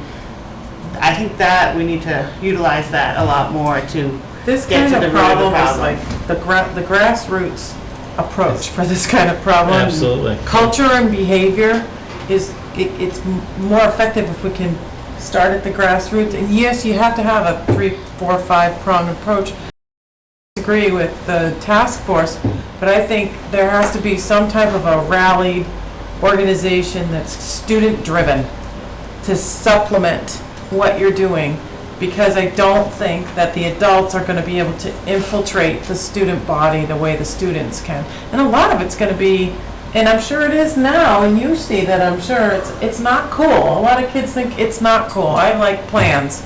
But other kids aren't in that situation, and they may not have the support that they need. And I think that's where you're coming from. That's where the GSA kids were coming from. It just seems like we're starting to move in the right direction, but we need to involve the kids a lot more than we do. And we have to have it can't be a thing that's okay. It can't be okay to come to School High. Those parents have to be down there. It's not the school's responsibility to hold a kid in school all day that's high. It's not fair to any of the other children in those classes or to the teachers. It's not right. And it shouldn't be okay. I don't think it's okay. No, it's not. Nobody It's not. thinks it's I don't think anybody does. I mean, Yeah. No, we don't want it. We shouldn't I think part of the problem might be, though, from what I remember being on school council, is that some of the parents may not be as responsive. Does that make sense? Probably not all, but I'd say there's probably a handful Some. that, yes. I think I know some what you're parents saying. don't know. I think if the Oh, I'm parents, sure some of them don't. I really think that some of the parents don't know, and if they were woken up with that reality, they would be forever grateful. The suggestion that you have to bring someone in to show the paraphernalia is huge. Yeah. Like, we all need to be there. Right. Because if I agree we with that. haven't seen the drug, if we haven't seen heroin and how they're using it now, and they're not using needles, guys, right? They're smoking it and snorting it and they're doing all kinds of funky stuff with it, but if we haven't seen it, Right. we need to be aware of it. That's awesome. And it's a great presentation. Our staff came away with eyes wide open. They were very, very excited. And I'm just going to go on one more, and then I'm going to stop. I had a couple of conversations with school committee members from Westboro. And a couple of years ago, Westboro had a big problem with drugs, and they tried to institute mandatory drug testing, and it was a big, I remember that, yeah. right? And so I talked to a couple people who were behind that, and while they had to renege on it, and they should have, you're violating people's civil rights, they are looking at what other kinds of things can they put in place. And their understanding of it is even broader. Like, they're maybe 3 steps ahead of where we are, but I think we should reach out to some of these school districts that have either made the mistake, so how do we avoid it, or tried a couple of new things that really work, and how can we kind of come together as a consortium not to tell you how to do your job, but just to not make the same mistakes Right. and piggyback on the successes. Because this isn't gonna go away. No. Well, it never had, I mean, it was around when we went to high school and Not when I was. other work that we're doing, we've been investigating the ALICE program, which is a federally approved approach for evacuation. It's called Alert, Lockdown, Inform, Counter, and Evacuate. We do need to update our current emergency response plan. We've been working on it for a couple of years in terms of different benchmarks that we've been required to do. But we are looking at this specifically to better understand and better prepare our staff and our older students, probably more importantly, in terms of steps that they can take during the unfathomable event that we need to do. You know, we have an intruder in our schools. So we are looking at that. We trained 2 administrators. We're going to be meeting this summer to take a look at different ways that we can absorb or adapt elements from the ALICE program to our program and work with, we've already started to work with our police and fire on this. And again, we have to come to some consensus as to what changes we need to make and what those might look like. And lastly, there was a question about our capital asset audit. George can speak to it more directly, but we do have a plan going forward, and it's been contracted for and it's underway. Yeah, and that's it. We did it a few years ago, and we contracted with the firm, and they're doing it, and it should be available. So they come in and audit? Well, they inventory What's included in the audit? all our capital assets. So even all the Chromebooks and, Yeah. awesome, that's great. Now, our Chromebooks and stuff are also inventoried otherwise. We know where every one of our pieces of equipment are. They're all barcoded and things like that. So Suchi, our technology manager, has done a great job over the last several years having a really good inventory of all our technology equipment. So he knows where every piece of technology is. But this will give us one repository for everything across the district? Everything from these chairs to the Chromebooks. To everything. Excellent. I mean, it doesn't, I'm not going to say it goes straight down to say there's 16 black chairs in this room, but it gives the estimated yeah. value. But that was one of the things that the auditors were strongly Mm-hmm. suggesting last time, so that's great. And that's my superintendent's report. Thank you. Way over Stuff time. in there. Way over time. I'm just kidding. That brings us to our subcommittee reports. And first on deck, Talia. So the end of the school year is here and finals are underway. There's a lot to catch up on. The seniors had a blast at their picnic and have now officially graduated. On May 30th, Nick Giovinazzo, one of Neshoba's best buddies, participated in the Best Buddies Challenge with Tom Brady and was named the MVP of the game.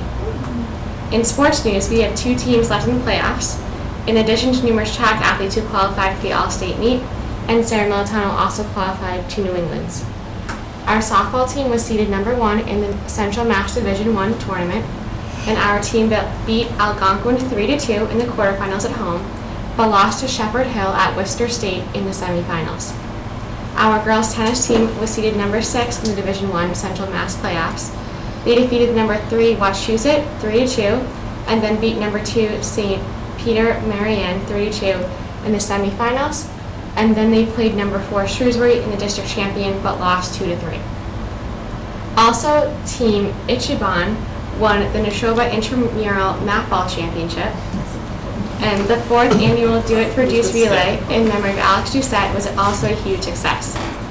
Last weekend, Neshoba also hosted the Bolton 5K for RFK, and overall it has been a great year and everyone is looking forward to an amazing summer. Thank you. Any questions? Thank you. Facilities and finance, I don't know that there's anything to Nothing. report. Okay. Personnel, we have a memorandum of agreement with Unit C, which is excellent. So that will be able to share shortly. That's about it for the update for the personnel group. The Neshoba Regional Space Study Committee, Maureen? So last week, a couple of groups of people went and toured two new not remodels, but brand new I schools. think they're both brand new. Right, so it was Hudson and Ashland. I went to the Hudson one, and it was really helpful, because in a way, I kind of tongue-in-cheek think that someone mentioned, it's like going to the candy store.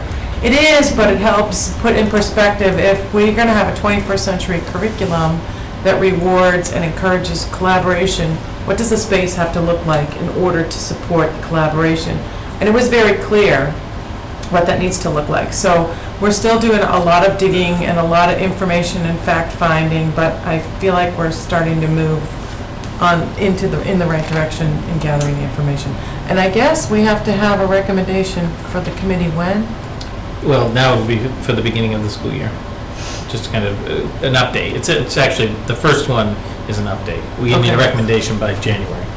A final recommendation? A final recommendation. Midpoint. Does anybody have any questions though? I just have a few questions for my own edification, being new and all. I went and toured the high school, and it was eye-opening. I will say that. And being a parent of two kids who are in the bubble classes that we're calling them, is there a timeline for this? What's the long goal? Well, the ultimate goal is to address our space needs. The actual timing will all depend on whether or not we're able to get funding for whatever the recommendations are.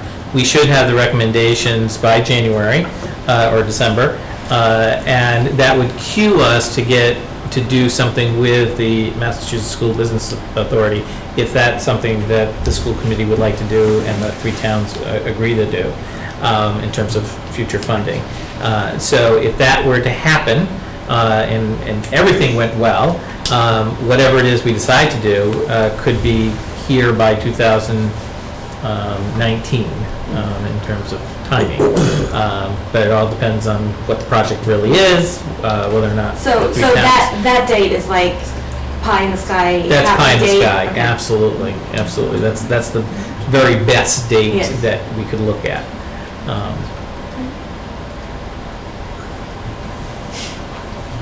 Thanks. There are no other reports. Moving along. Yeah. Hi, from ESBC, I have a question. Oh, sure. George, on your asset report, when Stowe did Central School, there was an FF&E budget. How do you differentiate that stuff? I mean, does Stowe technically own all that stuff that was purchased under FF&E? How does that work? I think it depends on the category of what it is. Well, it would have been all of the technology stuff, all the whiteboards, all the chairs, all the tables. That would be owned by the district. Okay, and then all that asset, that had nothing to do with the buildings or the services that were in there, it was strictly stuff that you could pick up and walk out with?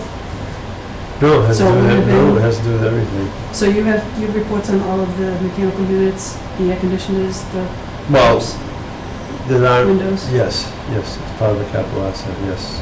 I thought the whiteboards were owned by Stowe, that's why we couldn't move them. Didn't we talk about that?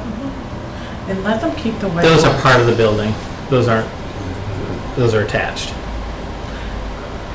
Okay, I just thought he said they were owned by the district. Yeah, so we manage, we manage all of the assets once because we have a lease, and then we're responsible for replacement. But those particular items are attached. So they would be on the capital asset report, or they wouldn't be on the? No, it would be, everything It in the would be capital, on that. everything, the building itself is in the capital asset. But we don't own the building.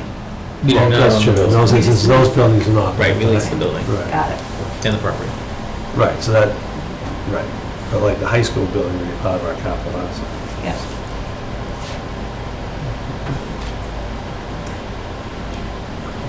Lynn, did that do it? Yep. Okay. New business, first is the end of the year finance report. Yeah, A and B here are really related, so we're at the end of our year, and It was a good year financially for the district overall. In other words, we didn't have any areas where we really outspent what we had budgeted for the most part, except for the one we discussed a little bit about the facilities area and the concession stand, which we talked about early on.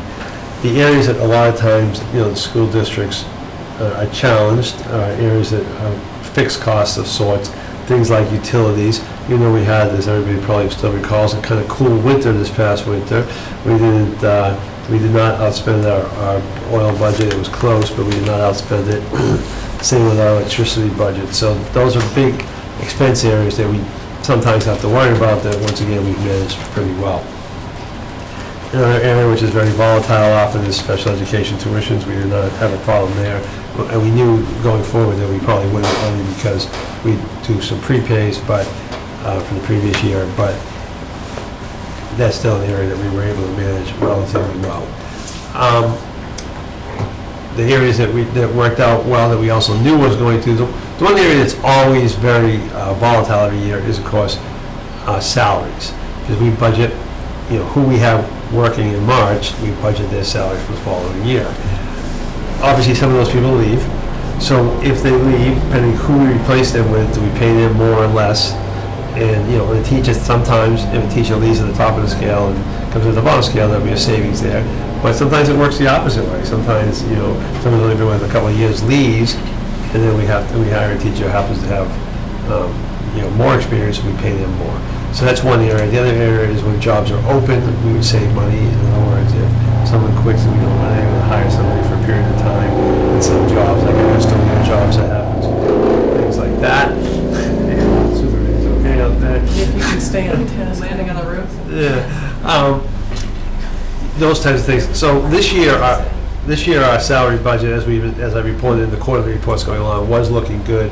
So there's a bit of a surplus in our salary budget, and most of the transfers you see tonight are revolving around the salary budget. But that's just to move them around for areas, because people in different areas, we have so many different salary line items. Most of those salary line items just have to be balanced off. But so there's a movement within the salary line items to make sure we get the money into the line items where we incurred the expense. But our overall, the really way to look at it from a financial reporting point of view is overall, and our overall salaries were healthy this year. So that's good news. And lastly, we have a surplus in our health insurance, which is good. We knew that at budget time. That's why we actually budgeted less than an increase than our health insurance went up this year. So I think as we close out, and some things are still a little bit up in the air, I think we'll close out very similar to what we did last year, pretty close to even. So wait a minute, talk a little bit more about the health insurance. So the health insurance, we anticipated it was going to be more than it was? Yep. So can we put that into that? Wasn't there some discussion about a retiree health that we have to fund? We could. We haven't established a plan yet. Right. Yes. But is there a timeline that has to be funded by? No. It's only, right now, it's only a auditing issue. It's on our audit each year. There's no legal requirement for it. It's regarding, the reason it even became into place is not because of any legal requirement by the state. It's in place because the auditing association, I can't think of what, the GASB, put those in place. But would it be I'm asking this question, it's not rhetorical. Would it make sense for us to put that money in an account to prepare for some of these expenses with retiree health? Well, because at some point, it's going to catch up with us. That's a long discussion, and certainly theoretically it does, okay? We certainly could consider doing that. It makes some sense. If you do it, you turn a significant amount, which I would only do it for a somewhat significant amount, and we could do it. The impact you would have would be you would lower your E&D certification. What is that? That's the excess and deficiency to free cash. So therefore, right now, that money will flow back into free cash. That's why I think each year, sometimes, when a couple of finance people talk to us about the level of our E&D, it's kind of not really a very, I don't think it's all that pertinent because that level's been pretty straight for a number of years now. So they want sometimes to spend it, right? Which we could do, but then that would be a one-time But expenditure. aren't we in So- essence spending it? Not really, if we put it in an earmarked account for retiree health? Oh, we are, that's why I'm Yes. saying, that's why that level would be down. That level, which I don't think is necessarily the worst thing in the world, but a couple of things just keep in mind, that would change maybe a little bit how much of it we could spend as part of our budget going forward. And secondarily, we, you know, it's gonna take some significant capital to fund it in any meaningful way. We need a plan for that. Yeah. Right. And, you know, and it may not be a bad plan to say we'll take a certain percentage if we have any health insurance excess each year. That may actually be, I hadn't really thought of that approach, but that actually is not a bad idea. I'm worried that when I'm gone, my kids are gone, Yeah. I'm gone from here, you all say amen, she's gone. You're gonna find yourselves in a situation where you gotta go to the towns and ask for a sizable chunk of money year over year over year because people are retiring. I think that, you know, it might be reasonable that even if you started out with $100,000 or something, just as a token measure, maybe we could do that. I think we should, I mean, I would like to see some movement every year where that account is funded. And I think to your point, and I haven't had any conversations with anyone, but just, you know, you squirrel away what you can. And you're right, I think if the finance people in the towns knew that the district was doing that, that would be a huge message. Yeah. Well, I Towns are mean, doing it now though too, aren't they? what's that?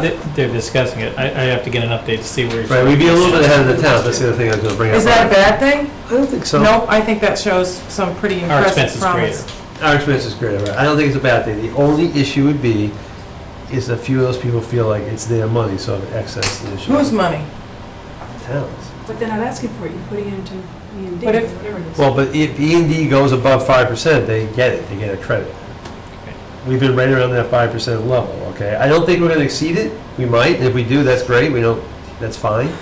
But our E&D level is right around 5% of our budget, okay? Yeah. If it goes above 5%, say it comes in right at 5% and we spend $100,000 for OPEB, okay? If that 100,000 had been E&D, they would have split it essentially $30,000 each. They would have taken it. No, they're entitled to it. If we go over 5%, they're entitled to it. We have to credit their assessment with it. We can't keep more than 5%. We automatically, so, and we have no objection to that. That's fine if it happens to work that way. So we're but- only gonna be fiscally responsible if we have to give the money back to the towns? What's that?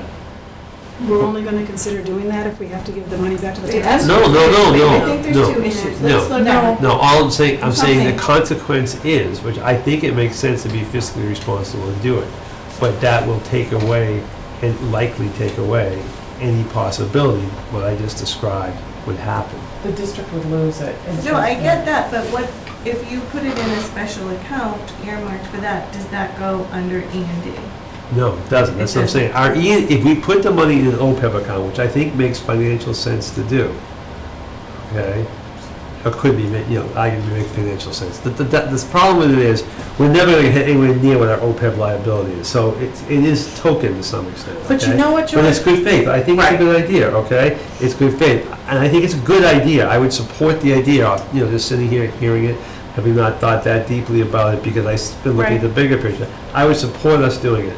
I just want to tell everybody, the caution is that it will lower our E&D, and I don't think that's a problem at all.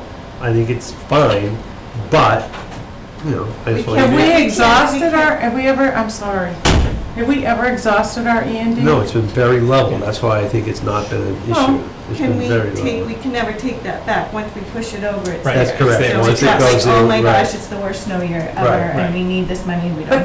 But then, does that not give you, But like we're you not, said, we're not that close to that much. and you go, and then when when you get into your negotiations, your discussions with the town, it's like, we did give back X, Y, Z. I think that, I don't know. I don't wanna push it anymore. I just think, it makes sense to me that you fund a retiree medical and you start every year. So there was no plan to put anything into OPEB in the budget? Right, we discussed it at budget time, we said we're not ready to do that. But this is a perfect solution. It's like Amica gives me a dividend every year. and I roll it into next year's, right? If you'd like to make, amend the motion on the transfers, we can establish. Oh, it. dear Lord, okay. Well, how does everybody else feel There's about more that? to starting the OPEB That's trust. it. Well, that's the one thing. So I don't know that I have enough information. Yeah, I think I'd need to do more research on that. There is something to establish it, but, okay. We have to fund retiree medical, and we may not be able to fund it all, but we haven't They made just have to any vote to establish it. approach to it. So, because I'm not. In the town meeting has to Where vote this to money establish now? it, but in the district. It would just- It would just go, It would go into a Moving fund, it around. a slush fund called E&D. The E&D fund. and It's that's two why bucks. move it Right, I over would have a separate vote. into an to say, earmarked "Yeah, we account. can't do it, we can't do it, but it's And we established need an as a trust, E&D it's to not a stay. vote. Right. But he's saying you have. It is no trust. We have a I level think of it confidence around 5% for an emergency.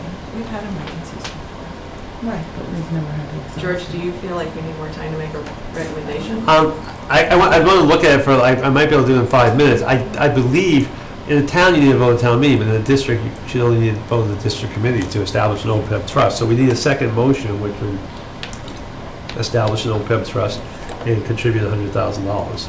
So that's what you need? I think, but if you only give me 5 minutes on that, I Okay, you can look take at your 5 that. minutes. Yeah, I mean, I feel a little better about making this decision if you were strongly behind it. I feel like you're not sure yet. No, I think, You're I the finance guy. I We think, had somebody come in and talk to us last year. Right. Right. Do we, and not everyone was here. Do we need? Well, we came to the conclusion at that time that it was too early to start this. Well, as I recall, the numbers were huge. I mean, he was talking about 25 million. Yeah, Which, The numbers were huge, Huge. yeah. But in good faith, we should, as a community, Correct. do this. that's the reason to do it. I don't think, it does, in my opinion, it doesn't, We're not gonna be able to fund Right. $25 million. If we were, we'd be looking at amping up this space needs thing or something. But there's one thing that I remember reading about when I was reading it, and it doesn't all make sense to me, but if we start putting it in, 25 million is the goal date, do we have to actually come up with 25 million over a no, 10-year period? no, no. So just say we put in $100,000 for 5 years, and we're never close to making the goal of what we need. Right. What happens to that $500,000? There's no requirement to do it right now, so that's why, Then I went and voted. at some day, Who would need it? much like they did with the retirement system, okay?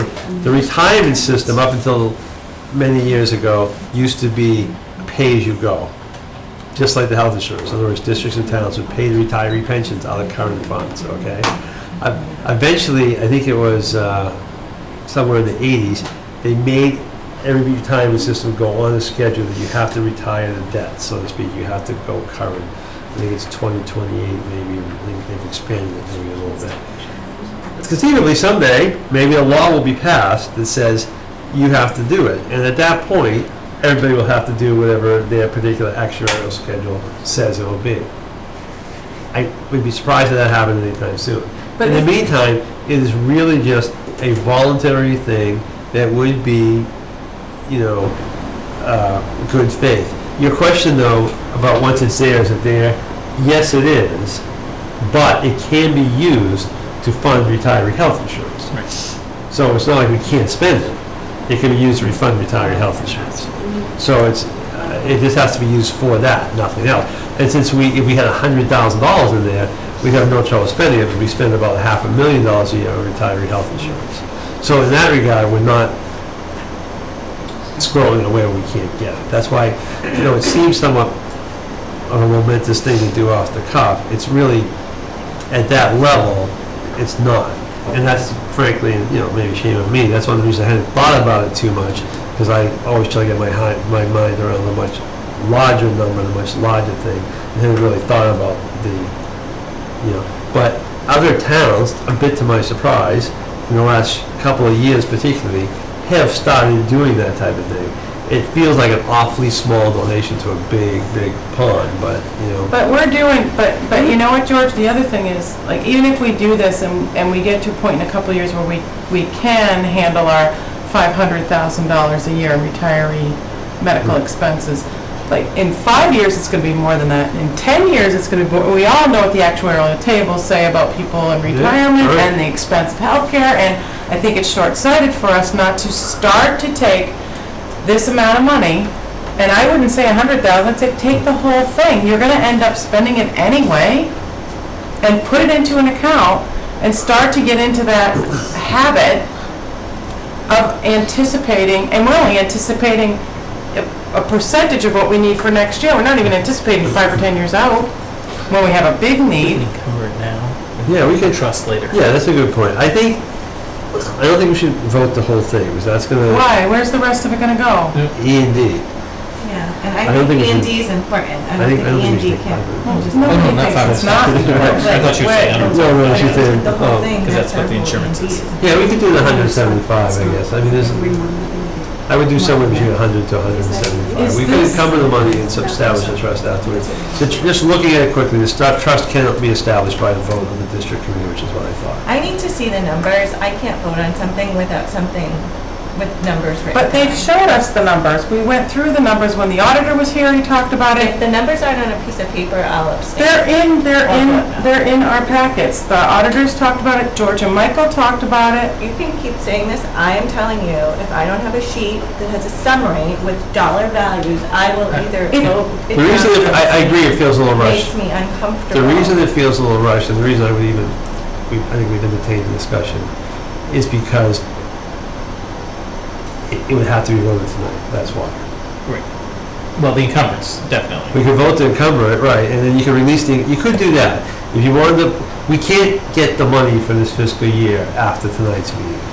If you wanted to vote that we encumber $100,000 to $175,000, whatever, to do it, and then we go through it, and then you don't like what you see, or you don't like the numbers, and we don't want to establish a trust, or we find whatever, then you can release the encumbrance, and the only difference there would be is instead of flowing to the July 1st, 2014 E&D, it would flow to the July 1st, 2015.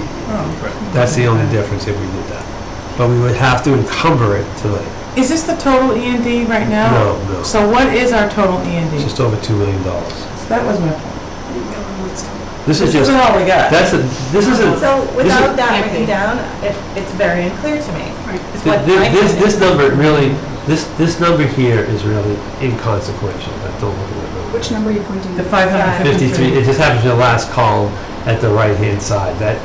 These are just selected accounts, that's all this is, that we're taking money from or adding money to. So it's not, that number is just not meaningful to this particular exercise. But that's helpful to know that we do have a strong E&D, because I remember those discussions when we were talking to the towns.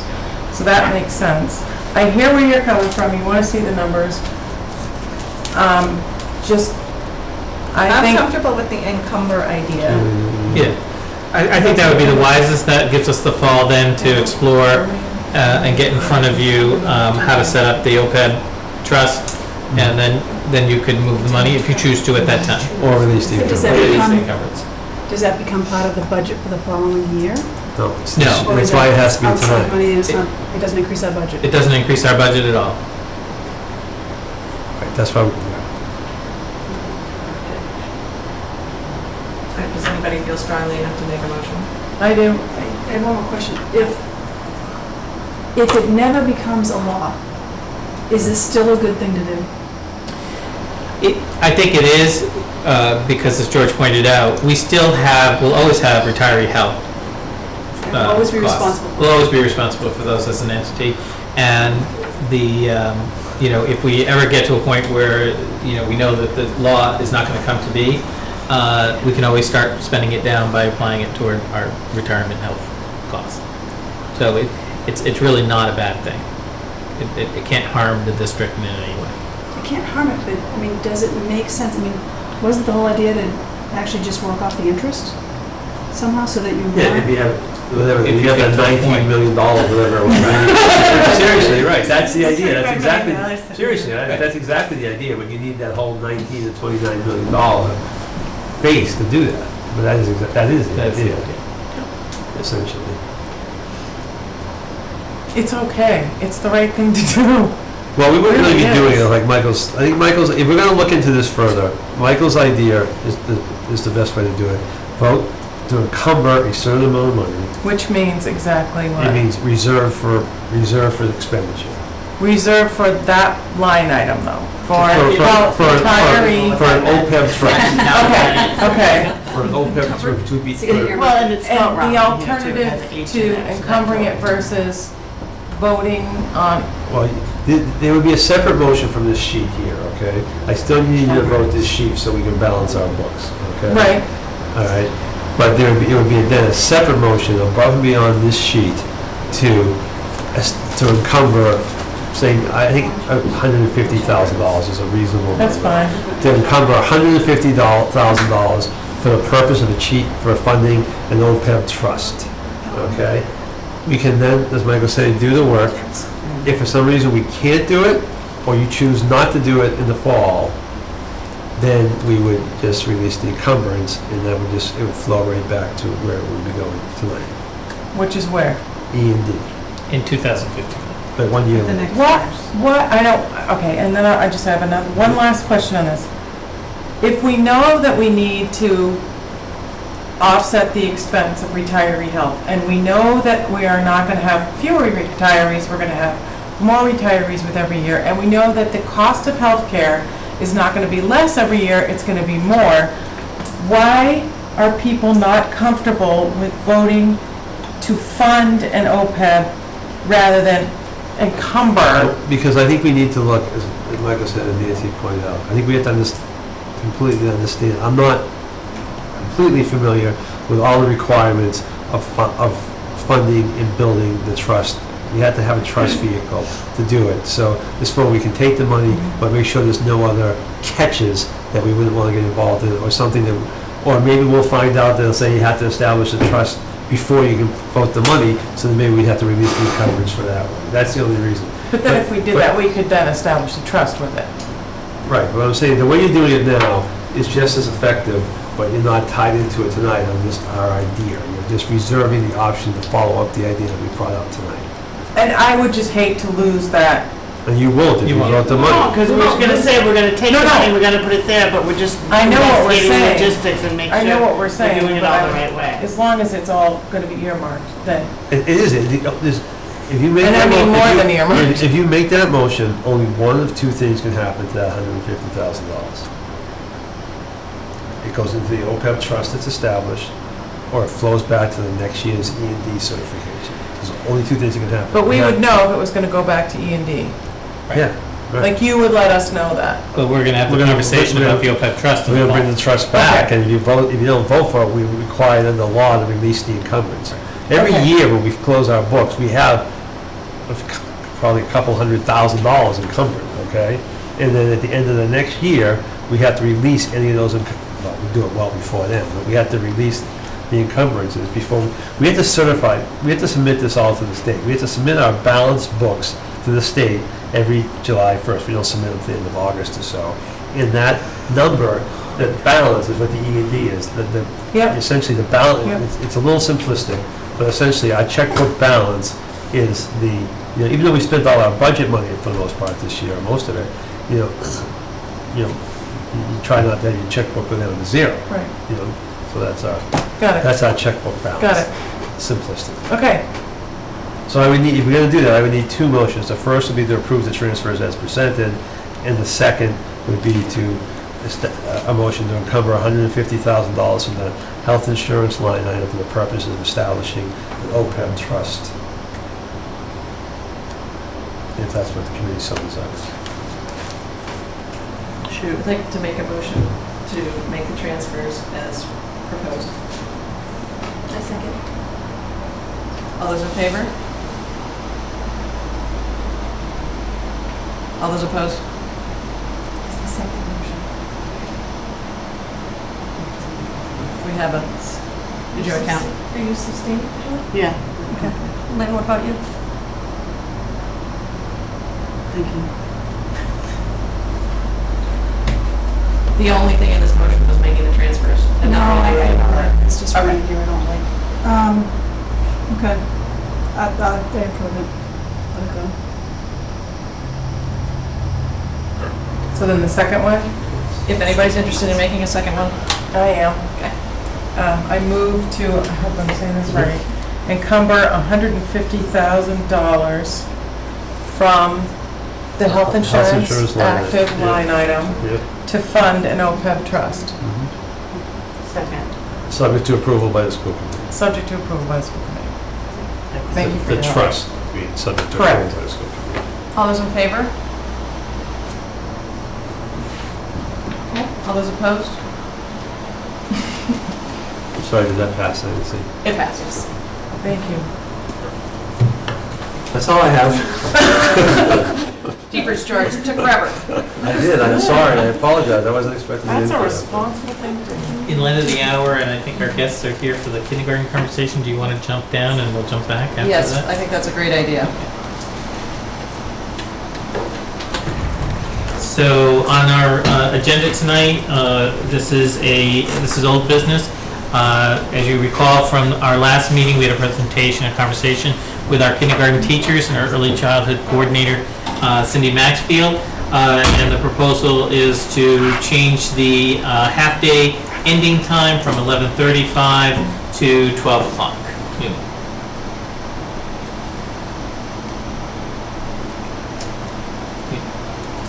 Any questions? Questions or points of discussion? Well, I did go out in the field and Great. tell us about it. Talk to a few people. And the overwhelming consensus was positive for the change of parents, mostly seem to, the parents that I talked to, I don't want to talk for all of you, seem to especially like the idea of the transition of the full day going to lunch while the half day went home. I did get several letters that you guys should have seen in the meeting packet that were positive for this. Just on the way here today, I did get one letter that was against it, that didn't like it for a couple of different reasons, mostly having to do with their own, individual child, thinking that their child didn't need it. But informally, the people that I did talk to, I think what we tend to forget is some of these kids, were just 4 years old, 3 weeks before kindergarten started, and they're little kids. And some people believe that it's just going to be too long of a day for them. And, if we let them go the same time that their full day counterparts are going to lunch, they have to wait another half an hour for lunch. They're going to have to be having to be doing the, transportation and that kind of thing. And so that was the real feeling that I got.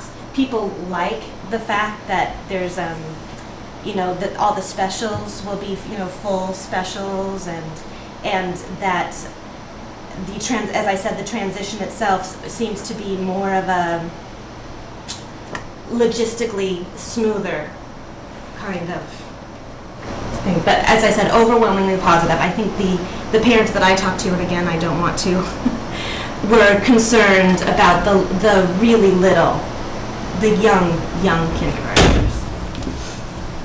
That's what I think. I went out because Maureen asked me to go ask Lancaster people because we hadn't really heard of any. I think you talked to I did Glenn as contact well. a couple people in the Okay, so what I got back was, they all support having half and full. They're really happy that the half is still there.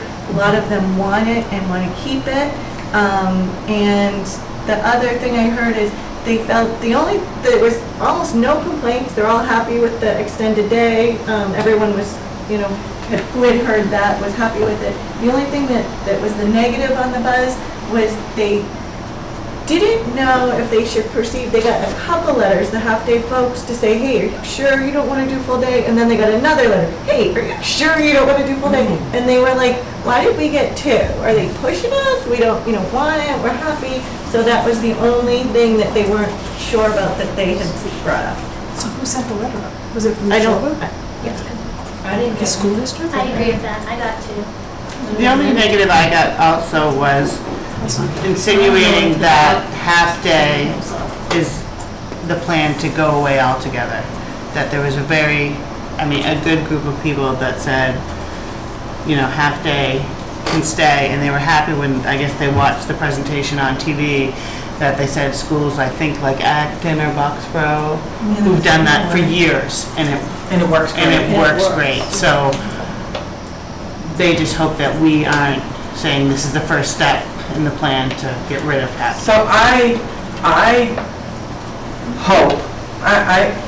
hope this isn't a precursor to pushing us into full-day kindergarten, no half-day, because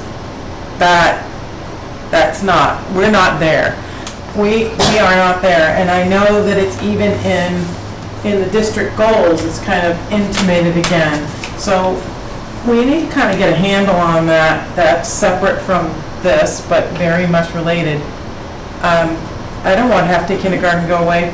There are a lot of parents who don't want half-day kindergarten to go away, and I don't think it's fair to ask the towns to assume the cost of full-day kindergarten. So if we move, and I've thought about this so much, and I was approached at a party this weekend about it, and if we move to extend by your 20 to 30 minutes, because you're saying that the students would have more specials, it would be a richer experience for them? Well, my feeling is, and even to speak to what you were talking about, it certainly would be more developmentally appropriate for them, not the opposite, because they wouldn't have to cram so much in to a shorter time, making children sit too long and not have enough active learning, which is really what is developmentally appropriate, and particularly for those younger children.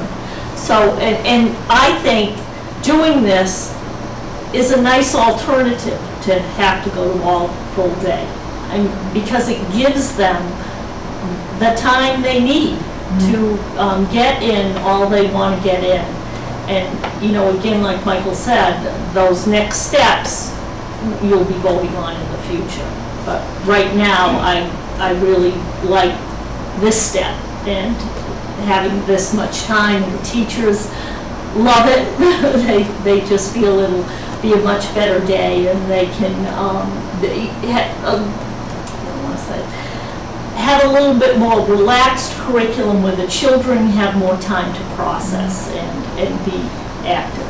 That makes sense, but where's the disconnect with, a letter that came out months ago telling parents that they were, that we were going to all-day kindergarten for all, and then that was retracted, and now some parents are getting 2 letters speaking to the fact that... Let's separate, let's do that conversation. No, it's not, they're connected.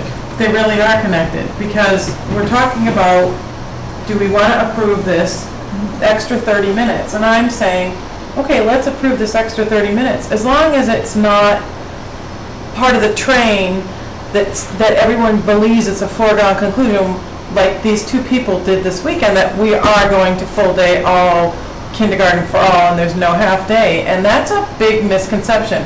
And I would say that's a misconception on 1 or 2 people's part, except for the fact that there have been a couple of letters that have gone out that kind of illustrate that. I mean, you got 2, we saw the ones from the Stowe parents. Well, I can say as a brand new school committee member, I actually thought that was the plan. Right, that was a misconception, because we didn't vote on it. So like hearing you say that, I just thought that had been decided.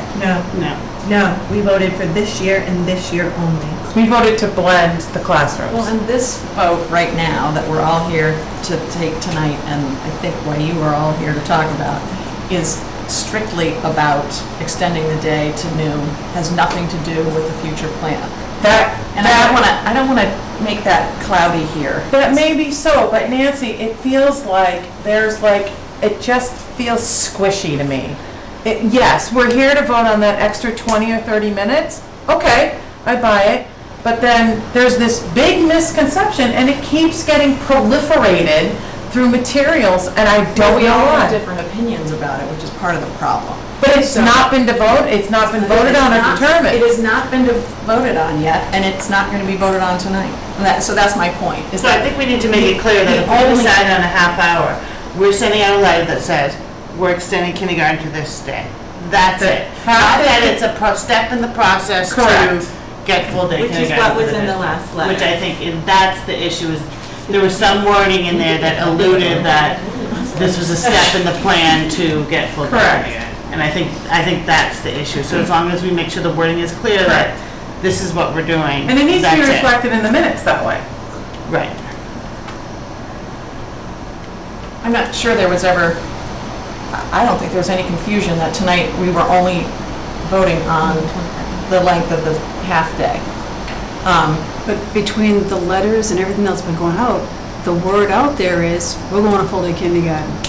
In 30 years, we're done. It's no secret that there are some people who really want to go to full-day kindergarten. I happen to be one of them. Well, it's But, obvious because there's only like 8, how many kids doing half-day? Right. You know, so obviously people are a little more.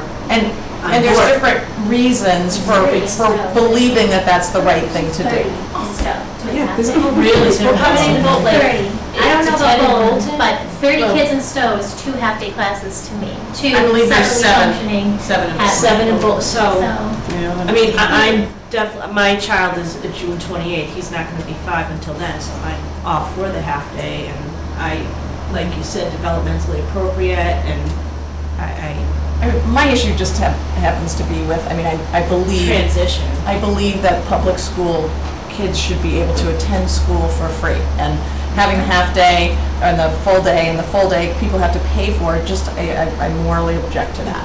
And so, but that's not to be discussed tonight. Oh, and I'm not doing a half-day because it's free, I'm doing a half-day because it's appropriate for my child, so. Which is great. Right, but I think, like But you that's said, where I have an people thought issue. Yeah. that people are doing half-day because they don't want to pay for it, well, that's. That's not what I heard. I heard people want half-day as well. Right. They want half-day. Yeah, They want half-day. regardless of our own personal beliefs, and we all have different beliefs. We need to vote tonight on whether the day for the half-day kids is going to end at, correct me if I'm wrong, 11:35 or 12? 12. No, but that's what I'm saying. Instead of 11:35, it will be 12. Yeah. I thought I said that. So, if anyone would like to make a motion. Okay. I think one of the things that makes this difficult is it's because of the blending of the half-day and the full-day classes that this half hour is really an issue. I mean, I think that we're sending the kid to full day. I think half-day is ought to be available as an option for the parents who want that. But I think you have to ask, what are the parents of full-day kids? What is their goal for their kids in full day? And for half-day kids, what's their goal for the half-day? And, do you really expect to cram as much into the half-day as in the full day? So I think the concern of the full-day parents by merging these classes is that you're going to have to, whereas what ought to be developmentally appropriate is really to spread the full enrichment academic throughout the day so that kids aren't packing it all in the morning. So that the ideal for the full day is to really spread it throughout the day. Whereas a parent who wants their kid for half day, maybe they also don't want their kid just crammed with everything. They'd rather have an appropriate amount that gets them prepared, but acknowledging that there may be, some less material that makes it into that first part. And if you really were able to say that those two sets of parents were willing to accept different amounts of curriculum getting stuffed into their kids in those two time periods, then maybe it's perfectly reasonable to have half-day be only till 11:30 rather than to 12. I think the reason to make it till 12 is actually for the benefit of the full-day kids, that if you're going to stuff the entire curriculum into whatever the half-day end time is, then the full-day kids benefit by stretching that out to 12. So I think that that's really the reason. I'm not sure that a half-day parent is benefiting by getting the extra half hour in. Can I speak to that? Sure. I'm a half-day parent, and I totally agree with what you're saying about that spreading out. That was how full day was always advertised to me. This is my 3rd child going to kindergarten, and every year I always went to the open houses, and full day was advertised as the same curriculum with the gift of time. They don't have to do it all in 2.5 hours. They have all day to, and if they choose to do it in the morning, they do it in the morning, but if they don't get to something, they have the afternoon, or each class is different, sometimes they have to spread it out, whichever.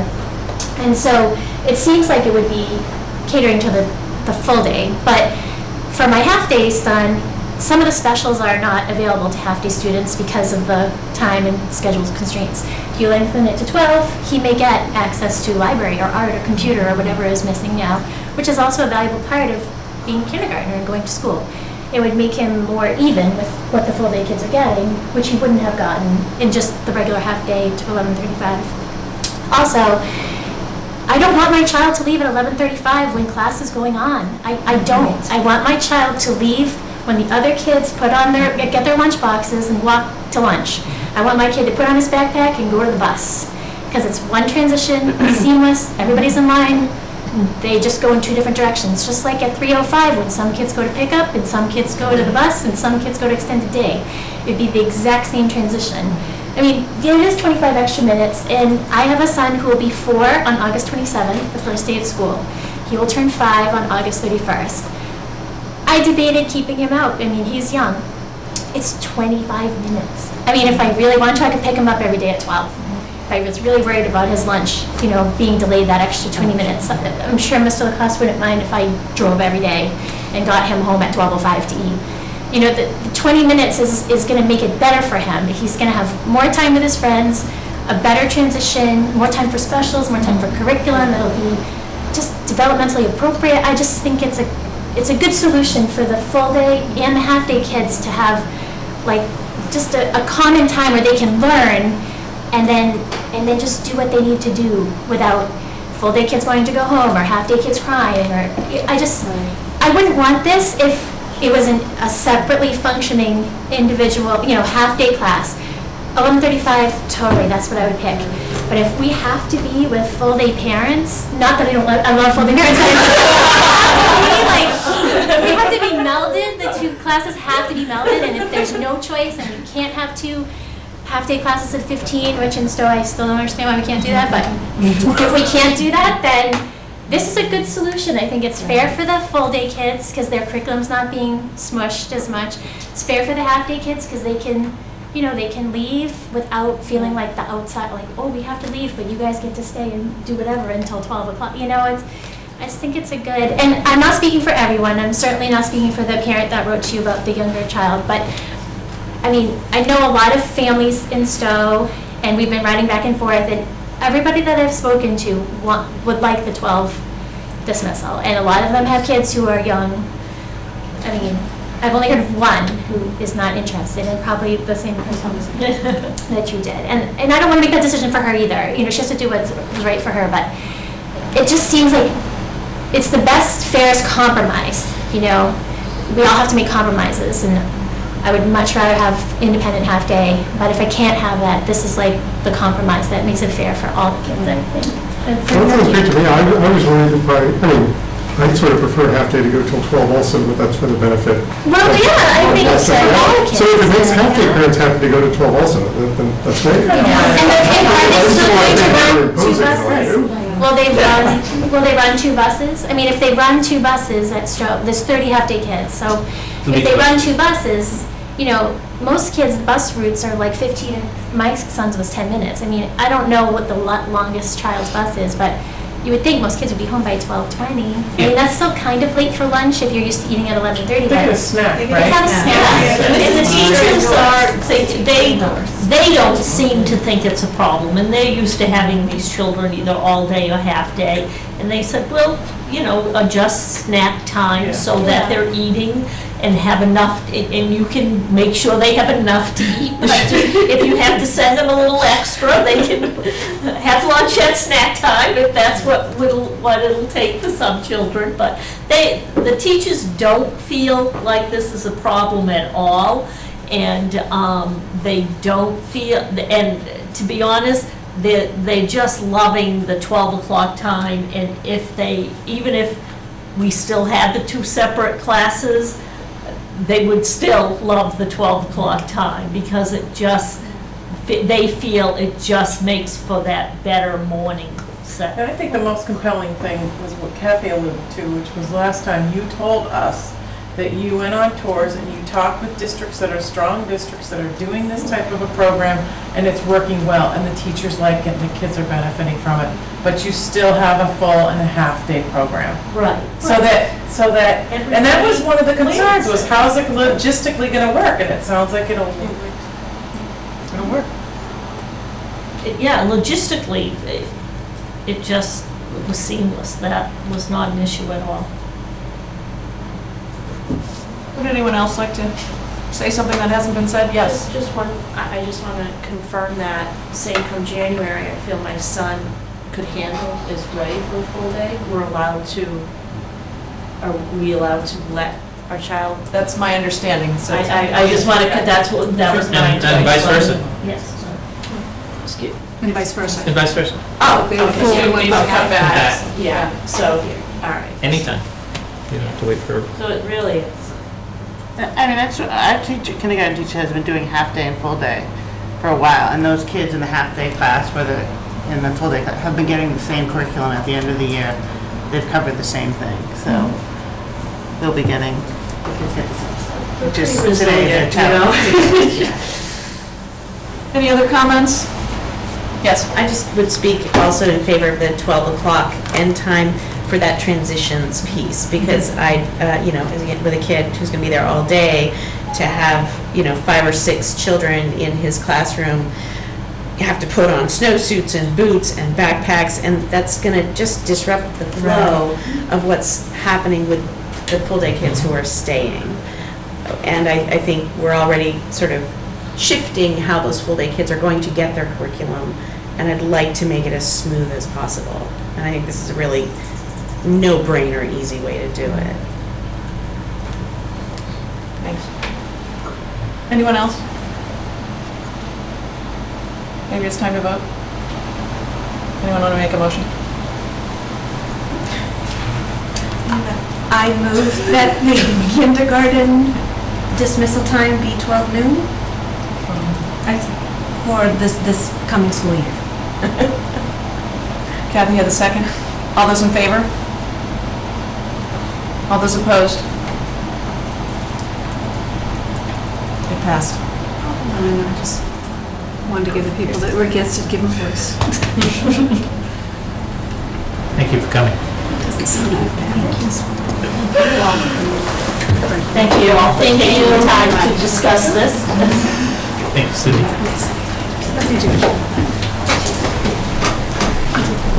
Okay, so going back up to new business, so discussion of the district improvement plan and the status report, Michael? Right, so this is really the time of year that we really have an opportunity for the school committee to talk about our goals as well as our activities that we have going forward. As we move forward, you'll see that this is we're meeting with different groups. I'm meeting with different groups over the course of the last 2 weeks, and will over the course of the summer and slightly into the fall before our next meeting, when I'll have a finalized document before you.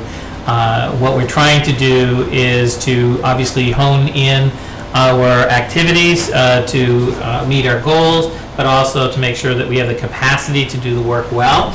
And so we think we've done that. We want to make sure that we have the right kind of management oversight of any kind of projects, as well as really look at the underlying data that we're using to determine where we need to put our efforts and where we need to make changes to improve student performance overall.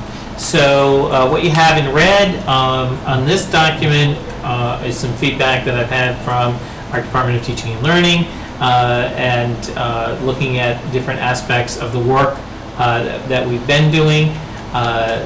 We're focusing still on STEM, RTI that we've been talking about, response to intervention piece, and really looking at online, or more importantly digital learning. And you heard tonight a number of different ways that we're trying to embed digital learning into all of our work, both for the adults as well as the students. And then lastly, space, really looking at our high school, trying to understand what options we have before us, what needs we're trying to address, and come to some conclusion with some recommendations over the course of the next really few months in terms of time, next 6 months definitely.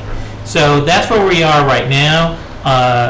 Clearly, one of the things that we need to add, probably under our at-risk piece, is some more focus activities that we've been talking about, very specifically around at-risk students, whether it's academic at-risk, which this is, or substance abuse. Can I just ask a question about our mission in whole, when we say to have all students reach their potential? This is something that Dr. Graham hit on. If public school is not their bag, if it's obviously it's not going to be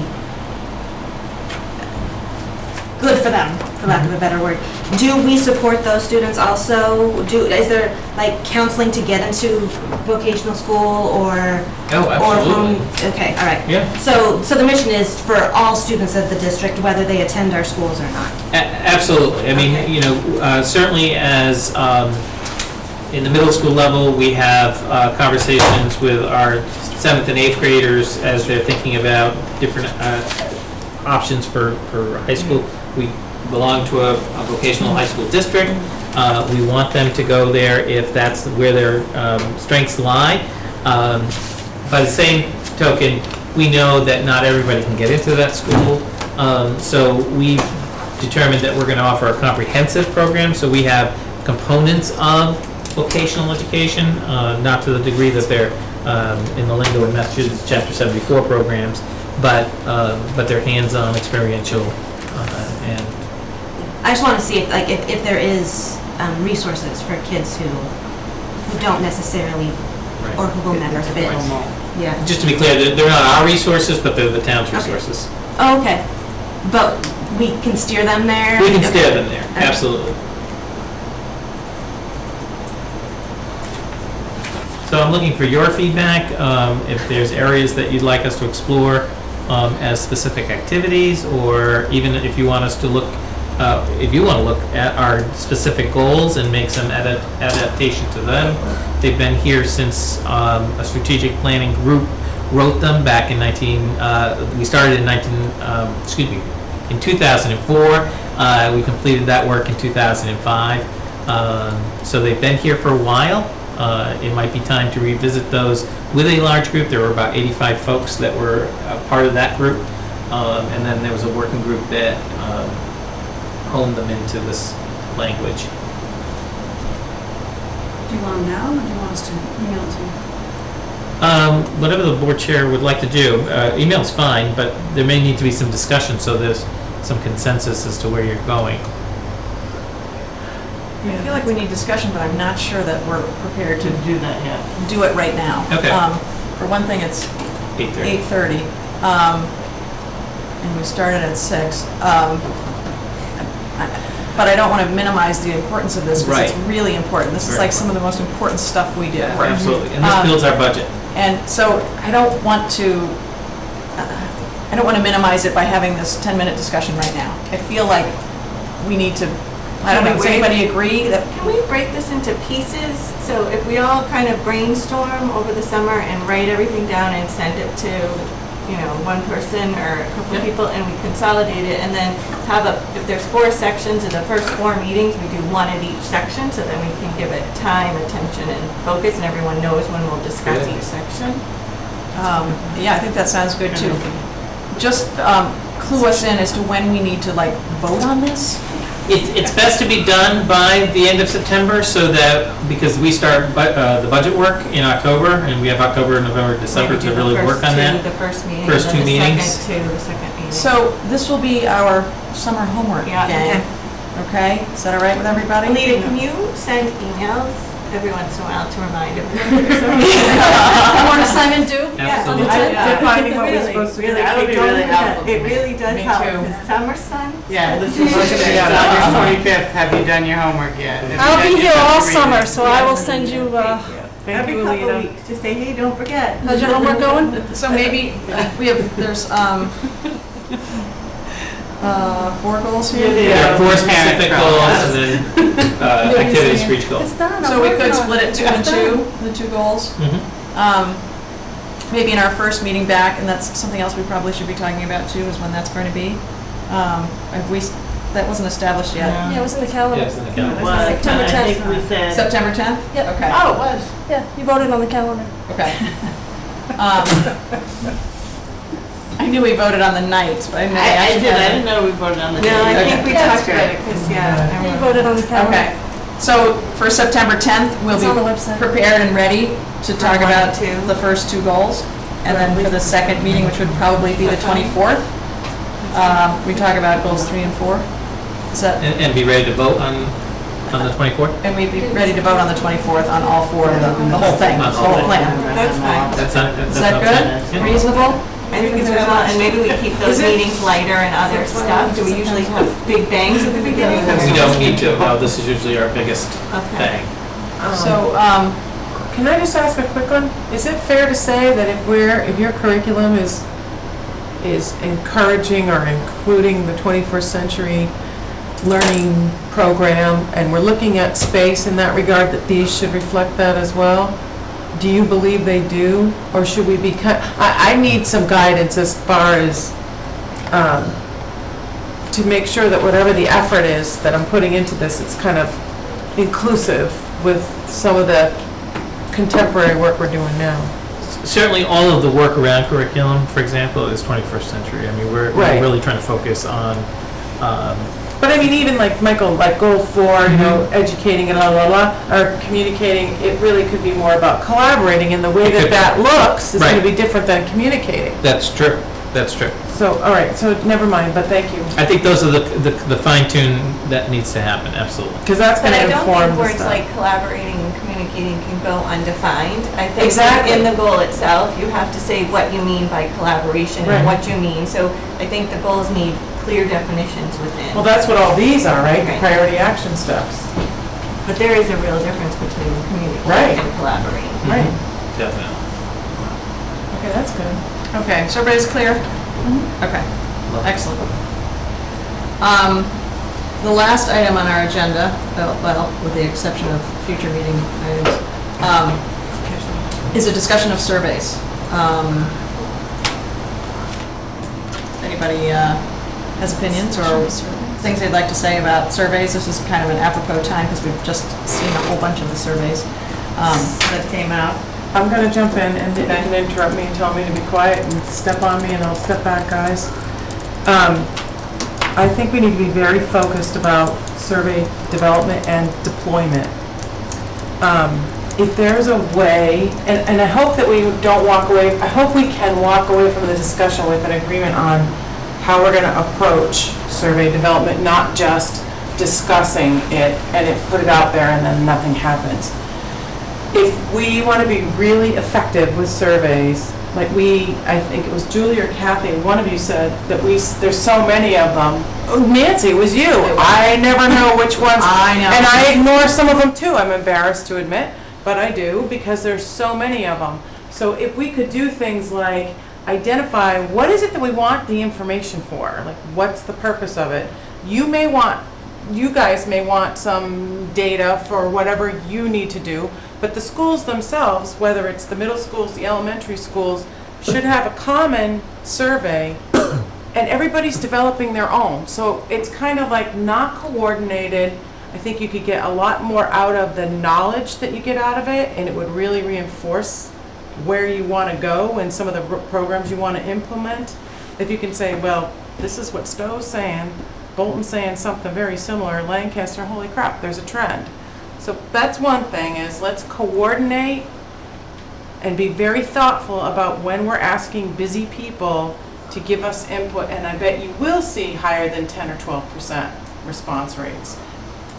When are they going out?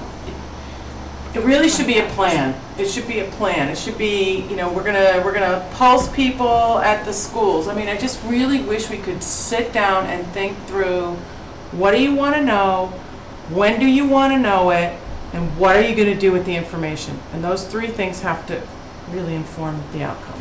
Just to add on your plan, do, check, act, you don't just do it, you plan it, you do it, then you gotta check it, like to do action results, but then it starts again. So if you're gonna do the survey, it's nice to get a snapshot, but surveys are much better, well-used, and action plans made if you do the same survey every 2 years or every year, and it's a cycle. So all these things need cyclical results for continuous improvement.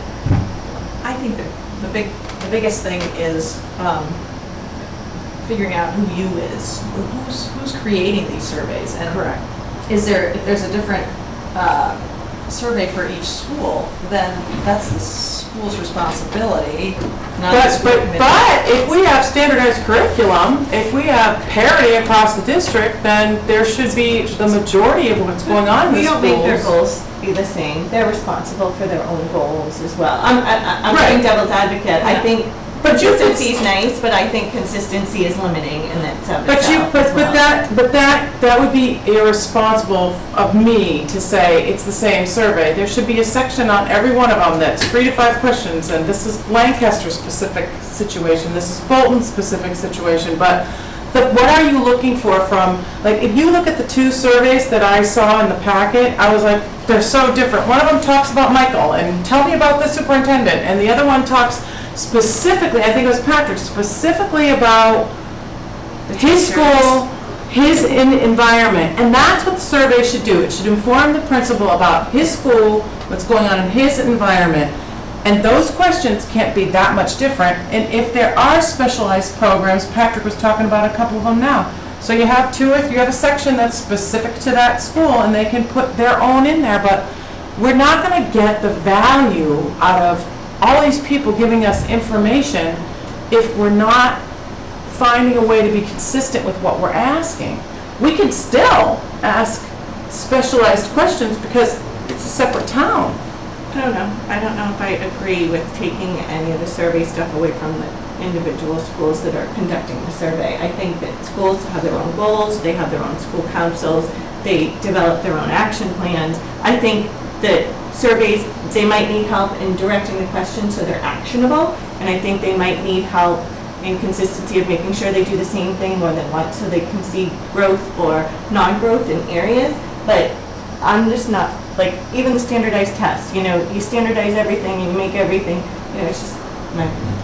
Some of them, I sort of agree with both of you, that I think having some sort of target questions, like the one off the top of my head, not to be like obsessed with this, but you know, the drug use in the elementary schools. I mean, but, you know, just say, you know, Stowe has this, you know, so we get the number for the high school, but, you know, oh my gosh, what if you look and say, you know what?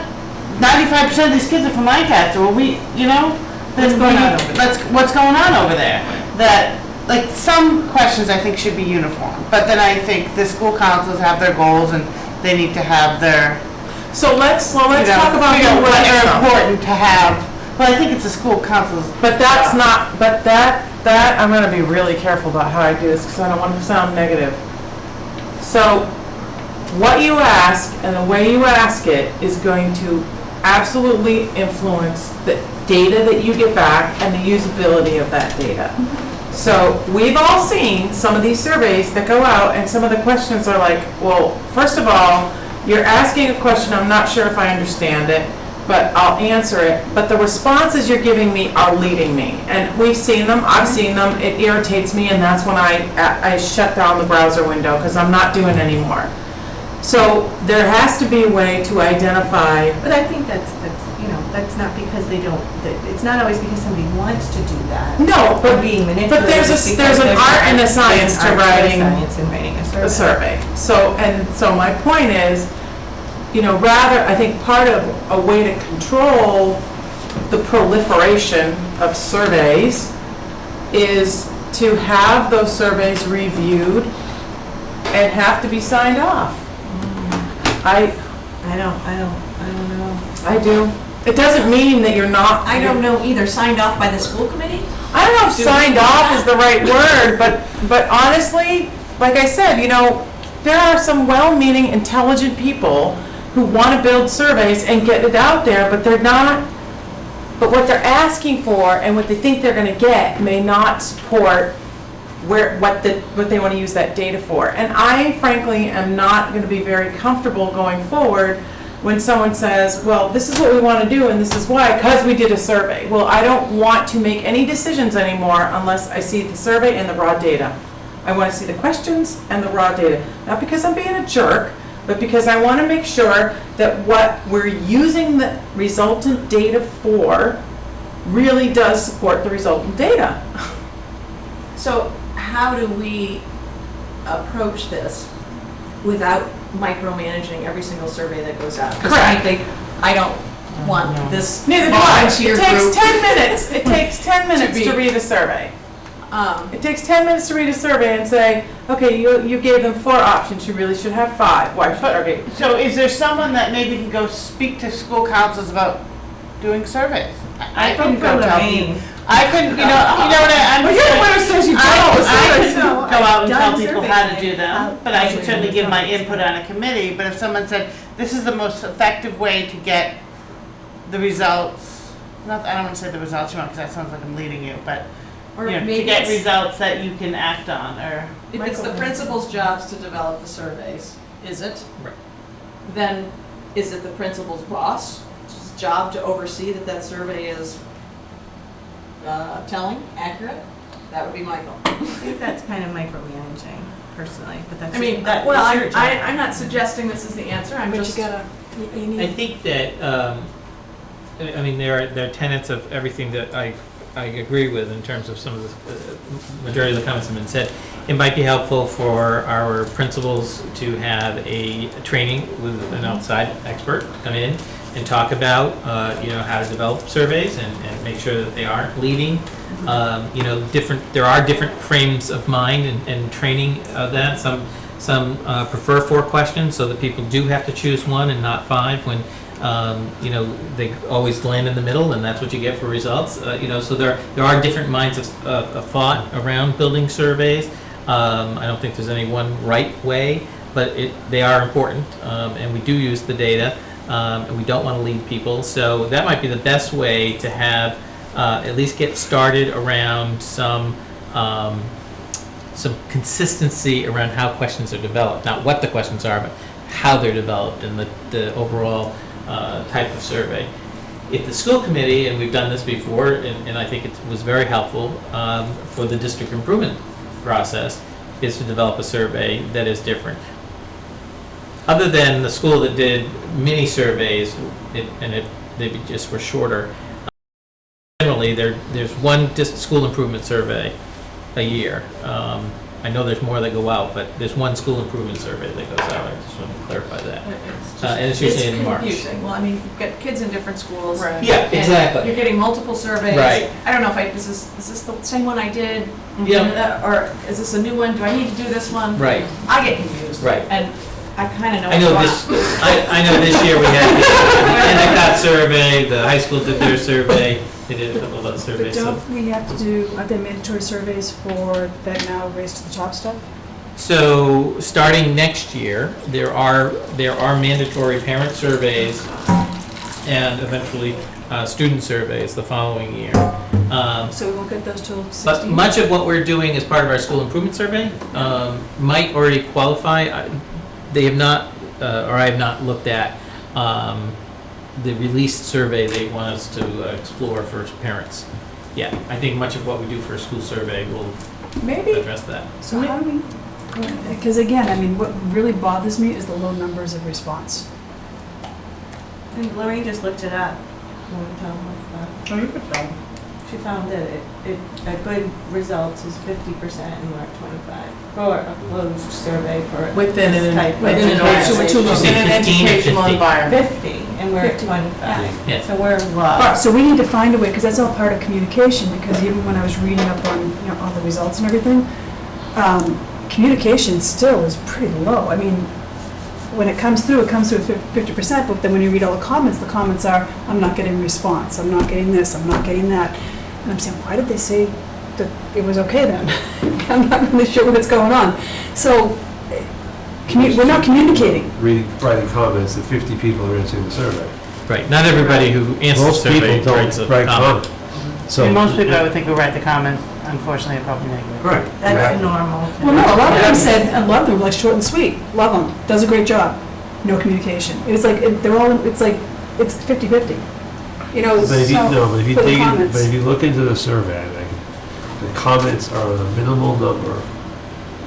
Most comments, if you look at the individual responses, are lengthy comments, even though, and the comments completely, in all the surveys, tend to be more negative than the answers to the questions. Well, Not that all the comments are negative, but if you have 8 Yeah, comments to they the have a question, voice. they may be 4 out of 4 versus the question may be 80-20. But it struck me as, I mean, although only 50 people responded, I mean, when I was looking at it, when you look at, they're just all bunched together. But you can tell, you know, negative, positive, positive, negative, negative, positive, positive, negative. It was almost 50-50.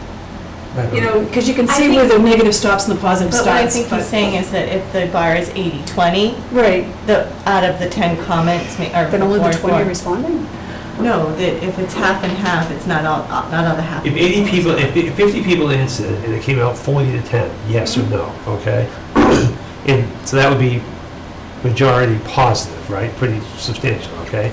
But then if you looked at the individual surveys, that's the summary sheet, okay? Right. You'd see out of the 50 people that answered, only about 10 people commented, okay? Okay. And out of the people who commented, the comments are 50-50, but the 40, you know, most of the people who commented positive, I mean, who answered positive, didn't comment. And that, I don't know, just the fact that Whatever, so I few mean, people are that's human responding, nature. and then it's, I think so too. We don't have, you know, Sawyer did a couple of years ago, Joel did a really great job. He took all his communication vehicles and he defined what each one was and what he was going to use it for. And it came on the heels of a lot of really tough community issues with the way things were being communicated. And it's like completely turned on its head now. You've seen some of the results. Sawyer's doing a phenomenal, I feel good about that. Sawyer's doing a phenomenal job, really, with its communication. But I think the reason is because he streamlined what he was doing. He focused what he was doing for each vehicle. There was a purpose and a function and a time. And right now, what feels like is happening is like, well, you know, we've got some Twitter accounts. He's got a Twitter account. You've got a Twitter account. He's got a Twitter account. Then we've got, you know, we've got other social media. Mike is a TV show. We got a TV show, I mean, but whatever, we've got school committee meetings, we've got, you know, there's too much, and people are like, I don't know where you want me to go, what do you want me to do? And so then you throw a survey at me, are you kidding me? I have no idea. We need to, I would volunteer to do a communication audit for the district, but I'm not doing it if the data's not gonna be used, and then from that, you guys will be able to see, is there a need to do surveys? Yes, there is.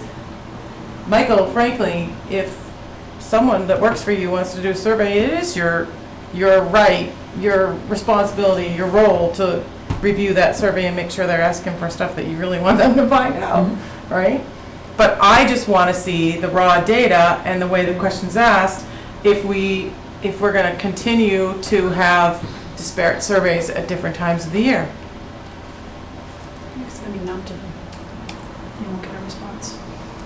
Right, again, I think the majority of our surveys are only the parent, the school improvement surveys.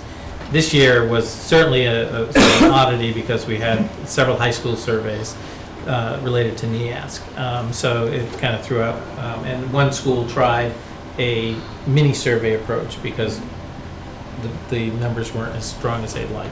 So we'll get back to one in March that meets out for the school There's improvement another survey. one on the calendar. Don't we get surveys on calendar? Yeah. Right. There's a lot of little surveys. Little Silly surveys. survey. Yeah. But I think they should be Yes, I went to controlled. school after Labor Day, yes, I went to school before. Sometimes you don't need a survey. We know the so- answer to it. Can we wrap up this discussion? And I kind of want to go back, Michael, to your idea of maybe doing some training, some Sure. professional development with the administrators about how to develop an effective I think that would be good. survey and then how to use the data effectively. That's great. That would be great. That would, I think that's a great first step. It's a great next step or action step or a result of this conversation. I think a lot of good points were raised, but maybe that's a good first step. And I would Is that- still like to look at what, I'm sorry to step on you. I would still like to look at all of the communication vehicles across the district, because we have a lot. And I really think that if we could consolidate some of that, you're gonna get people, I get it, they're gonna be more informed, they're gonna feel better about it, you're gonna have less confusion and less frustration. There's gotta be a way to do it. So you're looking at me like, so what? No, I think that, Communication comes up. you're right. If we have more singleton, a more narrowed focus of communication, then people have to only go to that one source.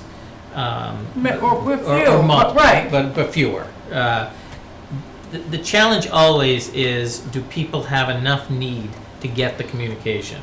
Because, my sense of things in working in multiple industries and roles is the communication is out there. Most know where to get it if they want it, but the need for getting it isn't always there. And so they don't get the information until the need is there. It's like Or the you intention push for it the to them. school Or you push it to meeting. them. Like, people come when they have When an they have- issue. exactly, Right, it's not exactly. like we have a full house. Right, we invited the kindergarten parents, 243, and we had a small population, not 50%, which is a good thing, because We sent out 1,800 emails for the forum. For the forum, we had 13 folks. That was on Pompano Picnic. I know, it was a tough night. Yeah, it was They still were- 1,800. Yeah. So, and that's okay. I mean, people have those conflicts. I think, the idea of the staff development for the administrators would go well. I do think they use the data well. It's meaningful to them, and it's meaningful to their school councils. And I know it's right, it's center, right in front of them. They use it regularly. Would there be an appetite for gathering up and I can talk to you about this separately, if that's okay with you, but to find out what each of the schools is using for communication vehicles, and just a 2-column grid, and have them fill it out really quick Yeah. over the summer? Yeah. And then try to put something together? It's not to stymie it. Right. It's to make it that much more, the voice louder, director, and be accepted. Right. And maybe make their jobs a little easier if if they're doing 10 and really only 3 are most effective. Right, then right. Let's do those I mean, I 3. think there's been a lot of positive feedback, at least that I've heard, from both Terry and Joel's new policy of doing the phone calls. That, that's kind of taken the place in my mind of, I still relish the old-fashioned days when the Backpack newsletter. I do too. And I read those every time they came out so faithfully, but once it went on email, Well, I was just thinking the exact same thing. I get Perry's emails and I listen to them. So do I. And I listen to every word he says, come on, Yeah. speaker, and I, Yeah. listen to him. But then I think, I don't go back and read the newsletter that No. he sent out. I know. Because I feel like I forget got all this about it. information there. I get the forget about it. information, that's what I want, and I want it fast, and Right. that's how I get it. So So- I don't know if that model Yeah. works for I'm other glad I'm not the only one. I was principals, feeling but I kinda think it's guilty about great. that. And I But our survey says all the time, people prefer email over phone call. Oh, really? We've surveyed that several times, people prefer to, what's that? I said, I know I do. Most people don't, the numbers for the phone, which is interesting, I know Joel's doing phone calls, but that Perry does the phone calls Yeah. fairly successfully Yeah. because everybody, the feedback our surveys have had about phone calls are negative. Perry does both. He does. He did. I guess everybody has their own Yeah, feedback. Exactly. And you got Right. to. But it's Every still a school Wednesday, system. cooking dinner, Right. I just It's- carry on speaker. If I have to listen to it, he has me captive, I listen. Me too. On an email, I won't open it if I don't have time. I think the other thing he probably does well with that is that he does it, I guess, at a specific time of your week as opposed to Yep. just. Right. It's only him. I swear to God, it's telemarketers and him every It's a Wednesday. phone call or whatever. Okay, so I think this was a productive conversation, but I think it's time to stop. I just have one quick question Yeah, in sorry. old business. Last time I asked a question about why were the fields of Bolton's cost significantly higher? Did we get an answer for that? Where were the what? The field fields. maintenance costs in Bolton were significantly higher than. In Bolton. I think it was Stowe, and I thought I remembered commenting that they were so much more, yet they weren't very. Somehow stores. Well, our goals are very. Well, that's what I think I was also puzzled as to why it was so much more. So- Basically dirt. So I thought, And you were gonna ask. somebody, yep, so I think Bolton's was broken out because they had a section there for additional mowing. And so that figure was added because we've never mowed Derby Field before. So that's why that one. Because there's no grass on Derby Field. So that's going forward, because there will be grass after we're done. So, the center school, the reason why they had the total amount was larger, or I think the largest for the 3 elementary schools at least, is because it has, around the entire building, gardens that have to be hand done. And so that's all contracted out to be able to be weeded and. We haven't figured out how to get that into the curriculum? It may not be in our curriculum, it may be in our code of conduct. That's a punishment. As a, No, I mean, you usually respect the Girl community. Scouts- Well, you know, and the incentive was there. The Girl Scouts had a garden they took care of, and everyone had a garden that they took care of. I love it. Well, I vote for that. What? Making them eat instead of taking away their recess. Exactly. Yes. I think that's a very positive I'm step. ready to make a Ready motion right now. Of course, Alright, ready so the last item on our agenda is future items for the next meeting, which is kind of odd because it won't be until September. We already have one. We have that. Oh, we homework. absolutely, we have the district improvement plan. Homework. Yes. We made a list here. Communication. I have to write whatever the that was. action items down and send them in Excel to Alita, and she'll. Oh, forward yeah, them to wondered where everyone. that was. It's right here in my pretty notebook, It didn't get on and the to-do list. everyone can Yeah, add it's to it popular. and check Okay. off if they're already done, and that's my personal homework. Okay. I'll get it done in 2 Thank weeks' you. time. And we'll have the I think OPEB information in our. Yay, in our- awesome. Yeah, That's really good. Yeah. I think It's it's gonna be a a fire fire motion. motion, so Fuller and Alita will send it. I move, we Want coffee adjourn. already? Second? What do we second? You second that? Adjourning. Oh, absolutely. Oh, sure. Okay. All those in favor? I missed the first Here one. we go, it's unanimous. Oh, boy.